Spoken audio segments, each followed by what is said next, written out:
Comrades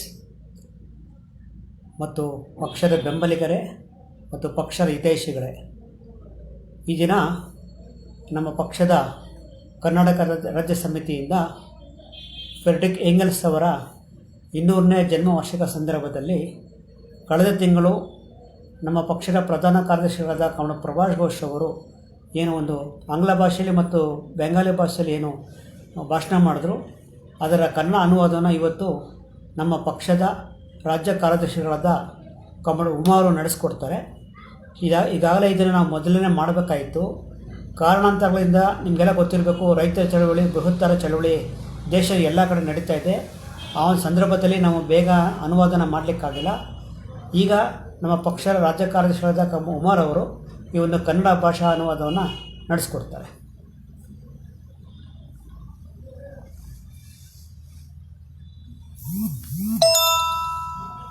comrades ಹಾಗೂ ಪಕ್ಷದ ಹಿತೈಷಿಗಳೇ, ಬೆಂಬಲಿಗರೇ, ಈಗ ತಾನೇ ನಮ್ಮ ಪಕ್ಷದ ರಾಜ್ಯ ಸಮಿತಿಯ ಸದಸ್ಯರಾದ ಕಾಮ್ರೇಡ್ ಜ್ಞಾನಮೂರ್ತಿಯವರು ನಿಮ್ಮ ಮುಂದೆ ಫ್ರೆಡ್ರಿಕ್ ಎಂಗೆಲ್ಸ್ ಅವರ 200ನೇ ಜನ್ಮವಾರ್ಷಿಕದ ಸಂದರ್ಭದಲ್ಲಿ ಈ ಒಂದು ಸಭೆಯನ್ನು ಮಾಡ್ತಾ ಇದ್ದೀವಿ ಅಂತ ಹೇಳಿದ್ದಾರೆ. ಕಾಮ್ರೇಡ್ಸ್, ಸುಮಾರು ದಿನಗಳ ಹಿಂದೆ ನಮ್ಮ ಪಕ್ಷ socialist unity centre of India communist SUCIC ಪಕ್ಷದ ಪ್ರಧಾನ ಕಾರ್ಯದರ್ಶಿಗಳಾದ ಕಾಮ್ರೇಡ್ ಪ್ರಭಾಸ್ ಘೋಷ್ ರವರು ಫ್ರೆಡ್ರಿಕ್ ಎಂಗೆಲ್ಸ್ ರವರ ಬಗ್ಗೆ ಒಂದು ಅದ್ಭುತವಾದ ಭಾಷಣೆಯನ್ನು ಮಾಡಿದ್ದಾರೆ. ಆ ಭಾಷಣದಲ್ಲಿ ಅವರು 2 ವಿಷಯಗಳನ್ನ ತುಂಬ ಸ್ಪಷ್ಟವಾಗಿ, ತುಂಬ ವಿವರವಾಗಿ, ತುಂಬ ಇನ್ಸ್ಪೈರಿಂಗ್ ಆಗಿ ನಮ್ಮ ಮುಂದೆ ಇಟ್ಟಿದ್ದಾರೆ. ಆ 2 ವಿಷಯಗಳು ಏನಂದರೆ, ಎಂಗೆಲ್ಸ್ ಅವರು ಮಾರ್ಕ್ಸ್ ಅವರ ಜೊತೆಗೆ ಯಾವ ರೀತಿ ಮಾರ್ಕ್ಸ್ವಾದನ ಇಡೀ ಪ್ರಪಂಚದ ಮುಂದೆ ತರಕ್ಕೆ ಎಂಥ ಒಂದು ಹೋರಾಟನ ಅವರು ಜೊತೆಗೆ ಕಟ್ಟಿದ್ದಾರೆ. ಯಾವ ರೀತಿ ಆ ಹೋರಾಟದಲ್ಲಿ ಹಲವಾರು ಆವಿಷ್ಕಾರಗಳನ್ನು, ಹಲವಾರು ಸಂಶೋಧನೆಗಳನ್ನು ಮಾಡಿ, ಅದಕ್ಕಿಂತ ಹೆಚ್ಚಾಗಿ ಆ ಕಾಲದಲ್ಲಿ ನಡೀತಾ ಇರುವಂಥ ಎಲ್ಲ ಕಾರ್ಮಿಕ ವರ್ಗದ ಚಳುವಳಿಗಳಲ್ಲಿ ಇಡೀ ವಿಶ್ವದಲ್ಲೇ ಅವರು ಭಾಗವಹಿಸಿದರು. ಮಾರ್ಕ್ಸ್ ಅವ್ರ ಜೊತೆಗೆ ಒಂದು ಕಡೆ ಹೋರಾಟ, ಒಂದು ಕಡೆ ಥಿಯರಿಟಿಕಲ್ ಸ್ಟ್ರಗಲು, ಇನ್ನೊಂದು ಕಡೆ ಅವ್ರ ವ್ಯಕ್ತಿತ್ವ. ಅವ್ರ ಬಗ್ಗೆ ಪ್ರಪಂಚದಲ್ಲಿ ಎಷ್ಟು ಮಂದಿಗೆ ಎಷ್ಟು ಗೊತ್ತಿದೆಯೋ ಗೊತ್ತಿಲ್ಲ. ಆದರೆ ಒಂದು ವಿಷಯ ಅಂತೂ ಸ್ಪಷ್ಟ, ಯಾರು ಈ ಸಮಾಜವನ್ನು ಬದಲಾಯಿಸಬೇಕು ಅಂತ ಒಂದು ಕ್ರಾಂತಿಕಾರಿ ಹೋರಾಟದಲ್ಲಿ ತೊಡಗಿಸ್ಕೊಂಡಿರ್ತಾರೋ ಅವರೆಲ್ಲರಿಗೂ ಕೂಡ ಎಂಗೆಲ್ಸ್ ಅವ್ರ ಬಗ್ಗೆ ಚೆನ್ನಾಗಿ ಗೊತ್ತು. ಅವ್ರು ಎಂಥ ವ್ಯಕ್ತಿತ್ವವನ್ನು ಪ್ರದರ್ಶಿಸಿದ್ದಾರೆ, ಎಂಥ ಒಂದು ಮೌಲ್ಯಗಳನ್ನ ಅವರು ಹೊಂದಿದ್ದಾರೆ. ಇವೆಲ್ಲವೂ ಕೂಡ ಕಾಮ್ರೇಡ್ ಪ್ರಭಾಸ್ ಘೋಷ್ ಅವರು ತಮ್ಮ ಭಾಷಣದಲ್ಲಿ ತುಂಬ ಸುಂದರವಾಗಿ ಮನ ಮುಟ್ಟುವಂತೆ ನಮ್ಮೆಲ್ಲರ ಮುಂದೆ ಇಟ್ಟಿದ್ದಾರೆ. ಆ ಭಾಷಣದ ಅನುವಾದವನ್ನು ಮಾಡೋಕ್ಕೆ ನಾನು ಇವತ್ತಿನ ಮುಂದೆ ಇದ್ದೇನೆ ಕಾಮ್ರೇಡ್ಸ್. ಆದರೆ ಒಂದು ವಿಷಯ ನಾನು ಹೇಳೋಕ್ಕೆ ಇಷ್ಟಪಡ್ತೀನಿ, ಅವರ ಭಾಷಣದ ಅನುವಾದ ಮಾಡೋದಂದರೆ ನನಗಷ್ಟು ಸುಲಭ ಅಲ್ಲ. ಯಾಕಂದರೆ ಆವತ್ತು ಕಾಮ್ರೇಡ್ ಪ್ರಭಾಸ್ ಘೋಷ್ ಅವರು ನಮ್ಮ ದೇಶದಲ್ಲಿ ನಾವು ಭಾಷೆಯ ಒಂದು ಪ್ರಾಬ್ಲಮನ್ನು ಎದುರಿಸ್ತೀವಿ. ಯಾಕಂದರೆ ಬರೀ ಇಂಗ್ಲೀಷಲ್ಲಿ ಮಾತಾಡಿದರೆ ಎಷ್ಟೋ ಮಂದಿ ಕಾಮ್ರೇಡ್ಸ್ಗೆ ಅವರವರ ಭಾಷೆಯಲ್ಲಿ ಆದರೆ ಚೆನ್ನಾಗಿ ಅರ್ಥ ಮಾಡ್ಕೊಳ್ಳೋಕ್ಕಾಗತ್ತೆ. ನಮ್ಮ ಹಿತೈಷಿಗಳು, ಬೆಂಬಲಿಗರು ಕೇಳಿಕೊಂಡ್ರು. ಅದರಿಂದ ಕಾಮ್ರೇಡ್ ಪ್ರಭಾಸ್ ಘೋಷ್ ಅವರು ಎಲ್ಲರನ್ನೂ ಉದ್ದೇಶಿಸಿ 2 ಭಾಷೆಗಳಲ್ಲಿ ಭಾಷಣ ಮಾಡಿದರು. ಒಂದು ಬೆಂಗಾಲಿ, ನಮ್ಮ ವೆಸ್ಟ್ ಬೆಂಗಾಲ್ ಕಾಮ್ರೇಡ್ಸು, ನಮ್ಮ ಫ್ರೆಂಡ್ಸು, ಅದೇ ರೀತಿ ಅಸ್ಸಾಂನಲ್ಲಿದ್ದಂತಹ ನಮ್ಮ ಕಾಮ್ರೇಡ್ಸು, ನಮ್ಮ ಸ್ನೇಹಿತರು, ಒರಿಸ್ಸಾದಲ್ಲಿದ್ದಂಥವರು, ಇವರೆಲ್ಲರೂ ಕೂಡ ಬೆಂಗಾಲಿ ಭಾಷೆಯನ್ನು ಚೆನ್ನಾಗಿ ಅರ್ಥ ಮಾಡ್ಕೊಳ್ತಾರೆ. ಅದರಿಂದ ಬೆಂಗಾಲಿ ಭಾಷೆಯಲ್ಲಿ ಕೂಡ ಅವರು ತಮ್ಮ ಭಾಷಣವನ್ನು ಮಧ್ಯ ಮಧ್ಯದಲ್ಲಿ ಪ್ರತಿ ವಿಷಯವನ್ನು ಕೂಡ ಮುಖ್ಯವಾದ ವಿಷಯಗಳು ಬಂದಾಗ ಚೆನ್ನಾಗಿ ವಿವರಿಸಿ ಹೇಳಿದರು. ಜೊತೆಗೆ ನಿಮ್ಮೆಲ್ಲರಿಗೂ ಗೊತ್ತಿದೆ, ಇಡೀ ಭಾರತ ದೇಶವನ್ನು ಉದ್ದೇಶಿಸಿ ಮಾತನಾಡಬೇಕಂದ್ರೆ ಇಂಗ್ಲೀಷ್ ಭಾಷೆ ಲಿಂಕ್ ಲ್ಯಾಂಗ್ವೇಜು. ಹಾಗಾಗಿ ಅವರು ಇಂಗ್ಲೀಷ್ ಭಾಷೆಯಲ್ಲಿ ಮಾತಾಡಿದ್ದಾರೆ. ಸೊ ಆ ಒಂದು ಭಾಷಣೆಯಲ್ಲಿ ಅವರು ತಂದಂತಹ ಹಲವಾರು ಅದ್ಭುತವಾದ ವಿಚಾರಗಳನ್ನು ಈ ಒಂದು ನಿಮ್ಮೊಂದು ಹೇಳಬೇಕಂತ ನಾನು ಅಂದ್ಕೊಳ್ತಾ ಇದ್ದೀನಿ. ಅದನ್ನು ನಾನು ಕನ್ನಡಕ್ಕೆ ಅನುವಾದ ಮಾಡಿದ್ದೀನಿ. ಕನ್ನಡದ ಅನುವಾದವನ್ನು ನಾನು ಆಲ್ಮೋಸ್ಟ್ ನಿಮ್ಮ ಮುಂದೆ ಓದ್ತೀನಿ. ನಾನು ಎಲ್ಲೆಲ್ಲಿ ಹೇಳಬೇಕು ಅದನ್ನು ನಿಮ್ಮ ಮುಂದೆ ಹೇಳ್ತೀನಿ ಕೂಡ. ಬಟ್ ಅವರ ಭಾಷಣ ಅನುವಾದ ಮಾಡುವಾಗ ಮಧ್ಯದಲ್ಲಿ ನಾನು ಮಾತಾಡೋದು ಸೂಕ್ತ ಅಲ್ಲ. ಸ್ನೇಹಿತರೆ, ಇನ್ನು ನಾನು ನಾನು ಮಾಡಬೇಕಾಗಿರುವ ಅನುವಾದವನ್ನು ನಾನು ಶುರು ಮಾಡ್ತಾ ಇದ್ದೀನಿ. ಇದು ಕಾಮ್ರೇಡ್ ಪ್ರಭಾಷ್ ಘೋಷ್ ಅವರು ಮಾಡಿದಂತಹ ಭಾಷಣ. ಕಾಮ್ರೇಡ್ ಅಧ್ಯಕ್ಷರೇ ಹಾಗೂ ಸ್ನೇಹಿತರೆ, ವಿಶ್ವ ಚಳುವಳಿಯ ಮಹಾನ್ ಹರಿಕಾರರಾದ ಫ್ರೆಡರಿಕ್ ಎಂಗೆಲ್ಸ್ರವರ 200ನೇ ಜನ್ಮವಾರ್ಷಿಕದ ಸಂದರ್ಭದಲ್ಲಿ ನಾವು ಈ ಸಭೆಯನ್ನು ಹಮ್ಮಿಕೊಂಡಿದ್ದೇವೆ. ನೀವು ಮಾರ್ಕ್ಸ್ವಾದ ಅಥವಾ ಮಾರ್ಕ್ಸ್ವಾದ, ಲೆನಿನ್ವಾದ ಎಂದು ಹೇಳಿದಾಗ ಯಾವುದೇ ಕೊರತೆ ಕಾಣೋದಿಲ್ಲ. ಆದರೆ ಮಾರ್ಕ್ಸ್ ಎಂಬ ಹೆಸರನ್ನು ಮಾತ್ರವೇ ಹೇಳಿದಾಗ ಯಾವುದೋ ಕೊರತೆ ಇದೆ ಎಂದು ಅನಿಸುತ್ತದೆ. ಅದೇ ರೀತಿ ಕೇವಲ ಎಂಗೆಲ್ಸ್ ಎಂದು ಹೇಳಿದರೂ ಸಹ ಆವಾಗಲೂ ಯಾವುದೋ ಕೊರತೆ ಇದೆ ಎಂದು ಅನಿಸುತ್ತದೆ. ಮಾರ್ಕ್ಸ್ ಎಂಗೆಲ್ಸ್ ಎಂದು ಜೋಡಿಸಿ ಹೇಳಿದರೆ ಅದು ಸಂಪೂರ್ಣವಾಗಿದೆ ಅಂತ ಅನಿಸುತ್ತದೆ. ಅವರಿಬ್ಬರು ಭೌತಿಕವಾಗಿ ಇಬ್ಬರು ವ್ಯಕ್ತಿಗಳಾದರೂ ಕೂಡ ವಾಸ್ತವದಲ್ಲಿ ನೋಡಿದಾಗ ಆಲೋಚನೆಯಲ್ಲಿ, ಸೈದ್ಧಾಂತಿಕ ಗ್ರಹಿಯಲ್ಲಿ, ವಿಷಯಗಳನ್ನು ಅವಲೋಕನ ಮಾಡುವುದರಲ್ಲಿ, ಆಚರಣೆಯಲ್ಲಿ, ಭಾವನಾತ್ಮಕ ಸಂಬಂಧಗಳಲ್ಲಿ ಇಬ್ಬರು ಒಬ್ಬರೇ ವ್ಯಕ್ತಿ ಅಂತ ಕಾಣುತ್ತಾರೆ. ಅವರ ಉತ್ತಮ ಶಿಷ್ಯರಾದ ಲೆನಿನ್ ಅವರು ಹೇಳಿದ್ದನ್ನು ನೋಡಿದರೆ ಈ ವಿಷಯ ಇನ್ನಷ್ಟು ಸ್ಪಷ್ಟವಾಗುತ್ತದೆ. ಪ್ರಾಚೀನ ಕಥೆಗಳಲ್ಲಿ ಸ್ನೇಹ ಸಂಬಂಧಗಳ ಬಗ್ಗೆ ಮನ ಮುಟ್ಟುವಂತೆ ಬಣ್ಣಿಸಿದ ಎಷ್ಟೋ ಘಟನೆಗಳನ್ನು ನಾವು ಕೇಳಿರ್ತೀವಿ. ಆದರೆ ಶ್ರಮಿಕ ವರ್ಗಕ್ಕೆ ವಿಜ್ಞಾನವೆಂಬ ಆಯುಧವನ್ನು ನೀಡಿದ ಇಬ್ಬರು ಮೇಧಾವಿಗಳ ಯೋಧರ ನಡುವಣ ಸಂಬಂಧವು ಇತಿಹಾಸದ ಆ ಎಲ್ಲ ಮನಮುಟ್ಟುವ ಸಂಬಂಧಗಳನ್ನು ಮೀರಿದೆ ಎಂದು ಯುರೋಪಿನ ಕಾರ್ಮಿಕ ವರ್ಗವು ಹೆಮ್ಮೆಯಿಂದ ಹೇಳಬಹುದು. ಎಂಗೆಲ್ಸ್ ತಾನು ಯಾವಾಗಲೂ ಮಾರ್ಕ್ಸ್ ನಂತರವೇ ಎಂದು ಹೇಳುತ್ತಿದ್ದರು. ಎಂಗೆಲ್ಸ್ ಮಾತಿನಲ್ಲೇ ಹೇಳುವುದಾದರೆ, with marks I always played second fiddle. ಈ ಮಹಾನ್ ನಾಯಕರಿಬ್ಬರಿಗೂ ಇಡೀ ಮನುಕುಲವು ಋಣಿಯಾಗಿದೆ. ಕಾಮ್ರೇಡ್ಸ್, ನಾನು ಇಲ್ಲಿವರೆಗೂ ಹೇಳಿದ್ದು ಅತಿಶಯೋಕ್ತಿ ಅಲ್ಲ. ನಾವು ಯಾಕೆ ಇಷ್ಟು ಹೇಳಬೇಕು? ಈ ರೀತಿ ಮಾತಾಡೋದು ಅನಾವಶ್ಯಕವೇ? ಯಾವಾಗಲೂ 1820ರಲ್ಲಿ ಹುಟ್ಟಿ 1895ರಲ್ಲಿ ತೀರಿಕೊಂಡ ವ್ಯಕ್ತಿಯನ್ನು ಇಷ್ಟ್ಯಾಕೆ ನೆನಪಿಸಿಕೊಳ್ಳಬೇಕು? ಯಾಕಂದರೆ ಅವರು ನಿರ್ವಹಿಸಿದ ಉದಾತ್ತ ಹೋರಾಟಗಳ ಬಗ್ಗೆ, ಅವರು ಮನುಕುಲಕ್ಕೆ ನೀಡಿದ ಆವಿಷ್ಕಾರಗಳ ಬಗ್ಗೆ ನಾವು ತಿಳಿದುಕೊಳ್ಳಬೇಕು. ಜೊತೆಗೆ ಈ ಹೊತ್ತಿನ ವಿಶ್ವದ ಪರಿಸ್ಥಿತಿಗೆ ಅವುಗಳ ಸಂಬಂಧವನ್ನು ನಾವು ಅರ್ಥ ಮಾಡಿಕೊಳ್ಳಬೇಕು. ಅದಕ್ಕೋಸ್ಕರ ಈ ಚರ್ಚೆಯ ಅವಶ್ಯಕತೆ ಇದೆ ಅಂತ ನಾನು ಭಾವಿಸಿದ್ದೀನಿ. ನಾವು ಈಗ ಬದುಕುತ್ತಿರುವ ಸಮಾಜ ಅತ್ಯಂತ ಭಯಂಕರವಾಗಿದೆ, ದಾರುಣವಾಗಿದೆ. ನಾನು ಕೇವಲ ಭಾರತದ ಬಗ್ಗೆ ಮಾತಾಡ್ತಾ ಇಲ್ಲ. ಇಡೀ ಪ್ರಪಂಚದ ಪರಿಸ್ಥಿತಿಯೇ ಹೀಗಿದೆ. ಆರ್ಥಿಕವಾಗಿ, ರಾಜಕೀಯವಾಗಿ, ಸಾಂಸ್ಕೃತಿಕವಾಗಿ, ನೈತಿಕವಾಗಿ ಎಲ್ಲ ಕ್ಷೇತ್ರಗಳಲ್ಲಿ ಇಡೀ ಮನುಕುಲ ಶೀಘ್ರಗತಿಯಲ್ಲಿ ಹದಗೆಡುತ್ತದೆ. ಜನರಿಗೆ ಯಾವುದೇ ಆಶಾಕಿರಣ ಕಾಣ್ತಾ ಇಲ್ಲ. ಇಡೀ ಜಗತ್ತು ಮರುಭೂಮಿಯಂತೆ ಆಗಿದೆ. ಈ ಮರುಭೂಮಿಯಲ್ಲಿ ಕಡೆ ಪಕ್ಷ ಮನಸ್ಸಿಗೆ ಸಮಾಧಾನ ಮಾಡಿಕೊಳ್ಳೋಕ್ಕೆ ಒಂದು ಮರೀಚಿಕೆಯೂ ಕಾಣ್ತಾ ಇಲ್ಲ. ಇನ್ನು ಒಯಾಸಿಸ್ ಸಿಗುವುದು ದೂರದ ಮಾತು. ಇತ್ತೀಚಿನ ದಿನಗಳಲ್ಲಿ ಕೊನೆಯಿಲ್ಲದ ಆರ್ಥಿಕ ಹಿಂಜರಿತ ದಿನ ದಿನ ತೀವ್ರವಾಗ್ತಾ ಇದೆ. ಮುಳುಗುತ್ತಿರುವ ಹಡಗಿನಂತೆ ಬಂಡವಾಳಶಾಹಿ ಮಾರ್ಕೆಟ್ಟು ಕೆಲವು ದಶಕಗಳಿಂದ ಕೆಳಮಟ್ಟಕ್ಕೆ ಕುಸಿತಾ ಇದೆ. ಇದನ್ನು ಬಗೆಹರಿಸಲು ಬೂರ್ಜುವ ಆರ್ಥಿಕ ತಜ್ಞರು ಒದ್ದಾಡುತ್ತಿದ್ದಾರೆ. ಆದರೆ ಈ ವ್ಯವಸ್ಥೆಯಲ್ಲಿ ಈ ಪರಿಸ್ಥಿತಿಗೆ ಪರಿಹಾರ ಸಿಗುವುದಿಲ್ಲ. ಪ್ರಪಂಚದ ಮುಕ್ಕಾಲು ಭಾಗ ಸಂಪತ್ತು ಕೇವಲ 1% ಜನರ ಕೈಯಲ್ಲಿದೆ. ಉಳಿದ 95%ರಲ್ಲಿ 25%ರಷ್ಟಿರುವ ಮಧ್ಯಮ ವರ್ಗವನ್ನು ಹೊರತುಪಡಿಸಿದರೆ ಉಳಿದ 79%ನಷ್ಟು ಜನರು ನಿರ್ಗತಿಕರ ಹಾಗೇ ಬದುಕುತ್ತಿದ್ದು ಅವರ ಕೈಯಲ್ಲಿ ಪ್ರಪಂಚದ 1% ಸಂಪತ್ತು ಮಾತ್ರವೇ ಇದೆ. ಎಷ್ಟು ಘೋರವಾಗಿದೆ ನೋಡಿ. ಅವರಲ್ಲಿ ಎಷ್ಟೋ ಮಂದಿ ಭಿಕ್ಷೆ ಬೇಡುತ್ತಿದ್ದಾರೆ, ನಿರುದ್ಯೋಗಿಗಳಾಗಿದ್ದಾರೆ, ರಿಟೆನ್ಚ್ಮೆಂಟ್ ಹೆಸರಿನಲ್ಲಿ ಇದ್ದ ಉದ್ಯೋಗವನ್ನು ಕಳೆದುಕೊಳ್ಳುತ್ತಿದ್ದಾರೆ. ಪ್ರತಿದಿನ ಪ್ರತಿ ಗಂಟೆ ಲಕ್ಷಾಂತರ ಜನ ಹಸಿವಿನಿಂದ, ವೈದ್ಯಕೀಯ ಸೌಲಭ್ಯಗಳ ಕೊರತೆಯಿಂದ ನರಳುತ್ತಿದ್ದಾರೆ, ಆತ್ಮಹತ್ಯೆಗೆ ಬಲಿಯಾಗುತ್ತಿದ್ದಾರೆ. ಎಷ್ಟೋ ತಾಯಂದಿರು ಬೀದಿಗಳಲ್ಲಿ ಮಕ್ಕಳನ್ನು ಹೆರುತ್ತಿದ್ದಾರೆ. ಆ ಅನಾಥ ಮಕ್ಕಳು ರಸ್ತೆಯ ಪಕ್ಕದ ಕಸದ ರಾಶಿಯಲ್ಲಿ ಹಣವಂತರು ಬಿಸಾಕಿದ ಎಂಜಲ ಎಲೆಗಳಲ್ಲಿ ಊಟ ಹುಡುಕುತ್ತಿದ್ದಾರೆ. ಅವರಲ್ಲಿ ಎಷ್ಟೋ ಮಂದಿ ಮಕ್ಕಳಿಗೆ ತಮ್ಮ ತಂದೆ ತಾಯಂದರು ಯಾರು ಅಂತ ಗೊತ್ತಿಲ್ಲ. ಇನ್ನು ರಾಜಕೀಯ ಪರಿಸ್ಥಿತಿ ಹೇಗಿದೆ ನೋಡಿ. ಪ್ರಜಾತಂತ್ರದ ಹೆಸರಿನಲ್ಲಿ ಫ್ಯಾಸಿಸ್ಟ್ ಶಕ್ತಿಗಳು ಆಳ್ವಿಕೆ ನಡೆಸ್ತಾ ಇವೆ. ರಾಜಕೀಯ ಪ್ರಜ್ಞಾವಂತಿಕೆ ಇಲ್ಲದ ಪಾರ್ಲಿಮೆಂಟರಿ ಪ್ರಜಾತಂತ್ರವು ಬರೀ ಸುಳ್ಳಿನ ಸಂತೆ ಆಗಿದೆ. ಎಲೆಕ್ಷನ್ ಹೆಸರಿನಲ್ಲಿ ಬರೀ ಸೆಲೆಕ್ಷನ್ ನಡೀತಾ ಇದೆ. ಮೊನೋಪಲಿ ಮನೆತನಗಳು, ಕಾರ್ಪೊರೇಟ್ ಸಂಸ್ಥೆಗಳು ಅಧಿಕಾರದ ಗದ್ದುಗೆ ಉಳಿಸಿಕೊಳ್ಳಲು ತಮ್ಮ ಸೇವಕರನ್ನೇ ಪದೇ ಪದೇ ಆಯ್ಕೆ ಮಾಡ್ತಾ ಇದ್ದಾರೆ. ನೋಡಿ ಕಾಮ್ರೇಡ್ಸ್, ಚುನಾವಣೆಗಳ ಅಂತಿಮ ಫಲಿತಾಂಶಕ್ಕೆ ಮಾತ್ರ ಗಮನ ಕೊಡ್ತಾರೆ. ಜನಾಭಿಪ್ರಾಯಕ್ಕೆ ಇಲ್ಲಿ ಬೆಲೆ ಇಲ್ಲ. ಹಣ ಬಲ, ಅಧಿಕಾರ ಬಲಕ್ಕೆ ಮಾತ್ರ ಸ್ಥಾನವಿದೆ. ಚುನಾವಣೆಗೆ ಯಥೇಚ್ಛವಾಗಿ ದುಡ್ಡನ್ನು ಚೆಲ್ಲುತ್ತಾರೆ.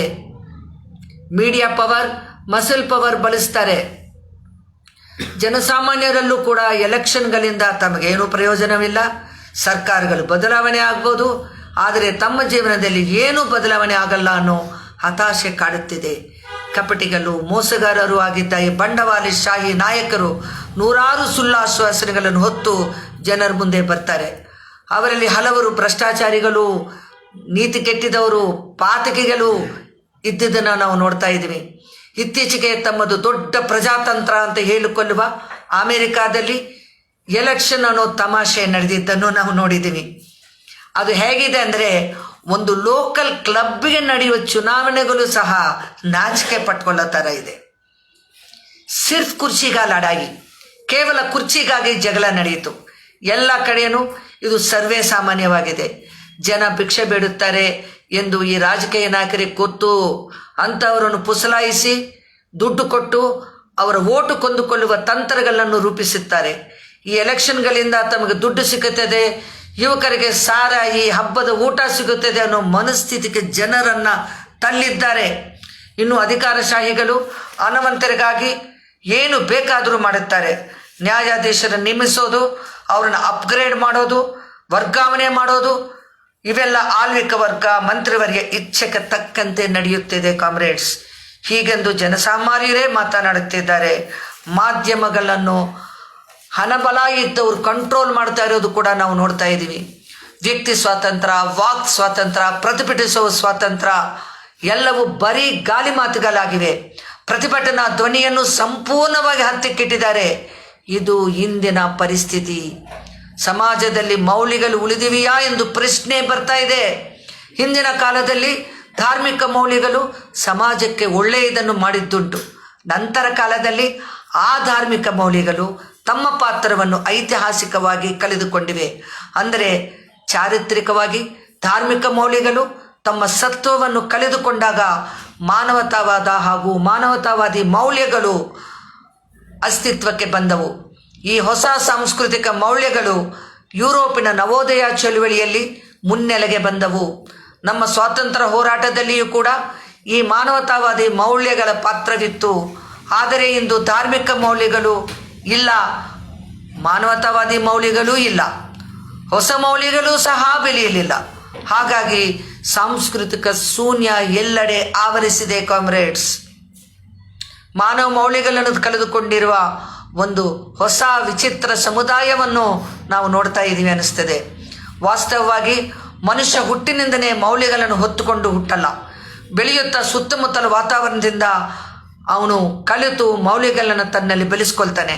ಸಮಾಜದಲ್ಲಿ ನೀತಿ ನೈತಿಕತೆ ಇದ್ದರೆ ಸಹಜವಾಗಿ ಅವನು ಒಳ್ಳೆಯದನ್ನು ಕಲಿತಾನೆ, ಒಳ್ಳೆಯ ಮನುಷ್ಯನಾಗಿ ಬೆಳಿತಾನೆ. ಆದರೆ ಈ ಮರಣಾಸನ್ನ ಬಂಡವಾಳಶಾಹಿ ವ್ಯವಸ್ಥೆ ಎಲ್ಲ ಮೌಲ್ಯ, ನೀತಿ, ನೈತಿಕತೆಯನ್ನು ಧ್ವಂಸ ಮಾಡಿದೆ. ಹೊರನೋಟಕ್ಕೆ ಮನುಷ್ಯರಂತೆ ಕಂಡರೂ ಮನುಷ್ಯತ್ವದ ಕೊರತೆ ಇರುವ ವ್ಯಕ್ತಿಗಳನ್ನು ನಾವಿಂದು ಗಮನಿಸ್ತಾ ಇದ್ದೀವಿ. ಎಂತಹ ದಯನೀಯ ಪರಿಸ್ಥಿತಿ ಇದು. ಪ್ರೇಮ, ಆತ್ಮೀಯತೆ, ಮೃದುತ್ವ, ಸಹೃದಯತೆ ಇಲ್ಲದ ಸಮಾಜ ಇವತ್ತು ನಮ್ಮ ಮುಂದಿದೆ. ಕೌಟುಂಬಿಕ ಜೀವನದಲ್ಲಿ ಮೌಲ್ಯಗಳು ಕಣ್ಮರೆ ಆಗುತ್ತಾ ಇವೆ. ವೃದ್ಧರಾದ ತಂದೆ ತಾಯಂದಿರನ್ನು ಲೆಕ್ಕಿಸದೆ ಬಿಟ್ಟು ಹೋಗೋದು, ವೃದ್ಧಾಶ್ರಮಗಳಿಗೆ ತಳ್ಳುವುದು ಸಾಮಾನ್ಯವಾಗಿ ನಡೀತಾ ಇದೆ ಕಾಮ್ರೇಡ್ಸ್. ಕೆಲವೊಮ್ಮೆ ಅವರು ರೈಲ್ವೆ ಪ್ಲಾಟ್ಫಾರ್ಮ್ಗಳಲ್ಲಿ ಬದುಕೋದನ್ನು ನಾವು ನೋಡ್ತೀವಿ. ಆಸ್ತಿಗಾಗಿ ಜನ್ಮ ನೀಡಿದವ್ರನ್ನೇ ಕೊಲ್ಲಲಾಗ್ತಾ ಇದೆ ಕಾಮ್ರೇಡ್ಸ್. ಗಂಡ ಹೆಂಡತಿಯರ ನಡುವೆ ಪ್ರೀತಿ, ಆತ್ಮೀಯತೆ, ಅನುರಾಗ ಕ್ಷೀಣಿಸ್ತಾ ಇದೆ. ಅಪನಂಬಿಕೆ, ಅವಿಶ್ವಾಸಗಳು ವೈವಾಹಿಕ ಜೀವನವನ್ನು ಛಿದ್ರ ಮಾಡ್ತಾ ಇವೆ. ಎಲ್ಲಕ್ಕಿಂತ ಅತ್ಯಾಚಾರ, ಗುಂಪತ್ಯಾಚಾರ ಹಾಗೂ ಬರ್ಬರ ಹತ್ಯೆಗಳು ನಿತ್ಯದ ಸುದ್ದಿಗಳಾಗಿವೆ. ವೃದ್ಧ ಮಹಿಳೆಯರನ್ನು, ಎಲೆ ಕಂದಮ್ಮಗಳನ್ನು ಕೂಡ ಈ ಪಾಪಿಗಳು ಬಿಡ್ತಾ ಇಲ್ಲ. ಇಂತಹ ಘೋರ ಘಟನೆಗಳು ಪ್ರಾಣಿ ಪ್ರಪಂಚದಲ್ಲಿಯೂ ಸಹ ನಡೆಯೋದು ನಾವು ನೋಡೋದಿಲ್ಲ. ಈ ಬಂಡವಾಳಶಾಹಿ ವ್ಯವಸ್ಥೆಯು ಕೊಳೆತು ನಾರ್ತಾ ಇದೆ ಅನ್ನೋದಕ್ಕೆ ಇವೆಲ್ಲ ಸಾಕ್ಷಿಯಾಗಿವೆ ಅಂತ ಅನಿಸುತ್ತೆ. ಇವತ್ತು ನಾವು ಕಾಮ್ರೇಡ್ಸ್ ಈ ಪರಿಸ್ಥಿತಿಯಲ್ಲಿ ಎಂಗೆಲ್ಸ್ ಅವರ ಬಗ್ಗೆ ಹೇಳೋದು ಭಾರಿ ಸೂಕ್ತ ಅನ್ನಿಸ್ತಾ ಇದೆ. ಇವತ್ತು ನಾವು ಮಾರ್ಕ್ಸ್ ಎಂಗೆಲ್ಸ್ರನ್ನು ಯಾಕೆ ನೆನಪು ಮಾಡ್ಕೊಳ್ತಾ ಇದ್ದೀವಿ ಅಂದರೆ, ಬಂಡವಾಳಶಾಹಿ ವ್ಯವಸ್ಥೆಗೆ ಇಂತಹ ಗತಿ ಬರುತ್ತಿದೆ ಎಂದು ಬಹಳ ಹಿಂದೆಯೇ ಈ ಮಹನೀಯರು ತೋರಿಸಿಕೊಟ್ರು. ಶೋಷಿತ ಜನರ ಬಗ್ಗೆ ಅವರಿಗಿದ್ದ ಪ್ರೀತಿಯಿಂದಲೇ ಅತ್ಯಂತ ಕಠಿಣ ಹೋರಾಟವನ್ನು ಕೈಗೆತ್ತಿಕೊಂಡ್ರು. ಆ ದಿನಗಳಲ್ಲಿ ಯುರೋಪ್ನಲ್ಲಿ ನಡೆದಂತಹ ನವೋದಯ ಚಳುವಳಿಯ ಪ್ರಭಾವ ಬಲವಾಗಿತ್ತು. ಬೂರ್ಜಾ ಪ್ರಜಾತಂತ್ರ ಫ್ಯೂಡಲ್ ವ್ಯವಸ್ಥೆಗಳ ನಡುವೆ ಹೋರಾಟಗಳು ಇನ್ನೂ ನಡೀತಾ ಇತ್ತು. ಅಲ್ಲಲ್ಲಿ ಕೈಗಾರಿಕೆಗಳು ಬೆಳೆದವು. ಬೂರ್ಜಾ ವರ್ಗವು ತನ್ನದೇ ಆದ ಆಂಟಿಥೀಸಿಸ್ ಅಂದರೆ ಪ್ರತಿಶಕ್ತಿಯಾದ ಕಾರ್ಮಿಕ ವರ್ಗಕ್ಕೆ ಜನ್ಮ ನೀಡಿತು. ದಯವಿಟ್ಟು ಅರ್ಥ ಮಾಡ್ಕೊಳ್ಳಿ, ಒಂದು ವ್ಯವಸ್ಥೆಯಲ್ಲಿ ಥೀಸಿಸ್ ಆಂಟಿಥೀಸಿಸ್ ಅನ್ನೋ ಶಕ್ತಿಗಳಿರುತ್ತವೆ. ಥೀಸಿಸ್ ವ್ಯವಸ್ಥೆಯನ್ನು ಕಾಪಾಡೋದು, ಆಂಟಿಥೀಸಿಸು ಅದನ್ನು ವಿರೋಧಿಸೋದು.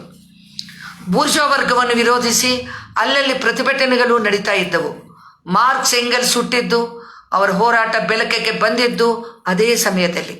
ಆ ಕಾಲದಲ್ಲಿ ಇದ್ದ ವಿಚಾರವಾದಿಗಳು, ಮೇಧಾವಿಗಳು, ತತ್ವಜ್ಞಾನಿಗಳಲ್ಲಿ ಒಂದು ದೃಢವಾದ ನಂಬಿಕೆ ಇತ್ತು. ಶ್ರೀಮಂತರು ಬಡವರು ಎಂದರೆ ಶೋಷಕರು ಶೋಷಿತರು ಎಂಬ ವರ್ಗ ವಿಭಜನೆ ಶಾಶ್ವತ. ಸಮಾಜ ಮೊದಲಿನಿಂದಲೂ ಹಾಗೆ ಇತ್ತು, ಭವಿಷ್ಯದಲ್ಲಿಯೂ ಹಾಗೆ ಇರುತ್ತೆ ಎಂದು ಅವರು ನಂಬಿದರು.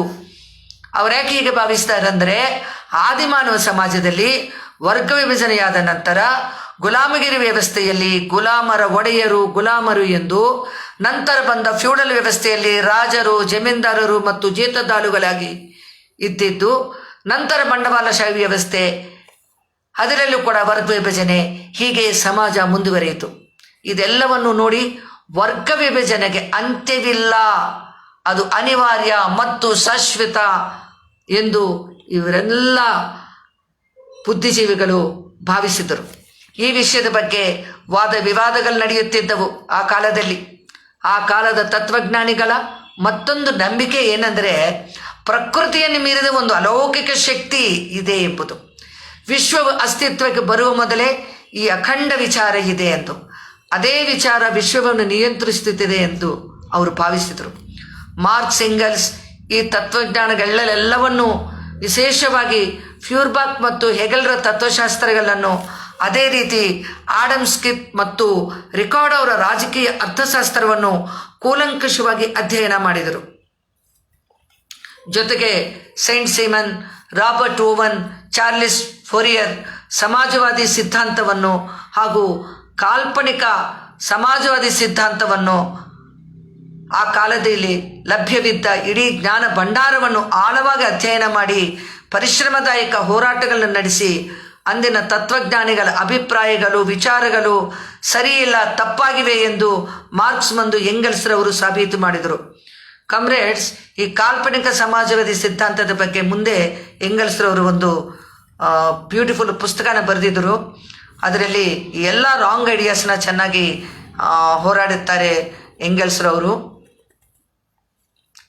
ಈ ರೀತಿ ಹೋರಾಟ ಮಾಡುತ್ತಾ ಅವರು ಹೇಳಿದ್ದೇನೆಂದರೆ, ಭೌತಿಕ ಪ್ರಪಂಚವೇ ವಾಸ್ತವ ಸತ್ಯ, ಪ್ರಕೃತಿಯನ್ನು ಮೀರಿದ ಅಲೌಕಿಕ ಶಕ್ತಿ ಯಾವುದೂ ಇಲ್ಲ, ಅಖಂಡ ವಿಚಾರ ಎನ್ನುವುದೂ ಇಲ್ಲ, ವಸ್ತು ಪ್ರಪಂಚಕ್ಕೆ ಸೃಷ್ಟಿಕರ್ತೆ ಯಾರೂ ಇಲ್ಲ, ವಿಶ್ವವನ್ನು ಯಾರೂ ನಿಯಂತ್ರಿಸ್ತಾ ಇಲ್ಲ ಎಂಬ ಸತ್ಯವನ್ನು ಜಗತ್ತಿಗೆ ತೋರಿಸಿಕೊಟ್ರು.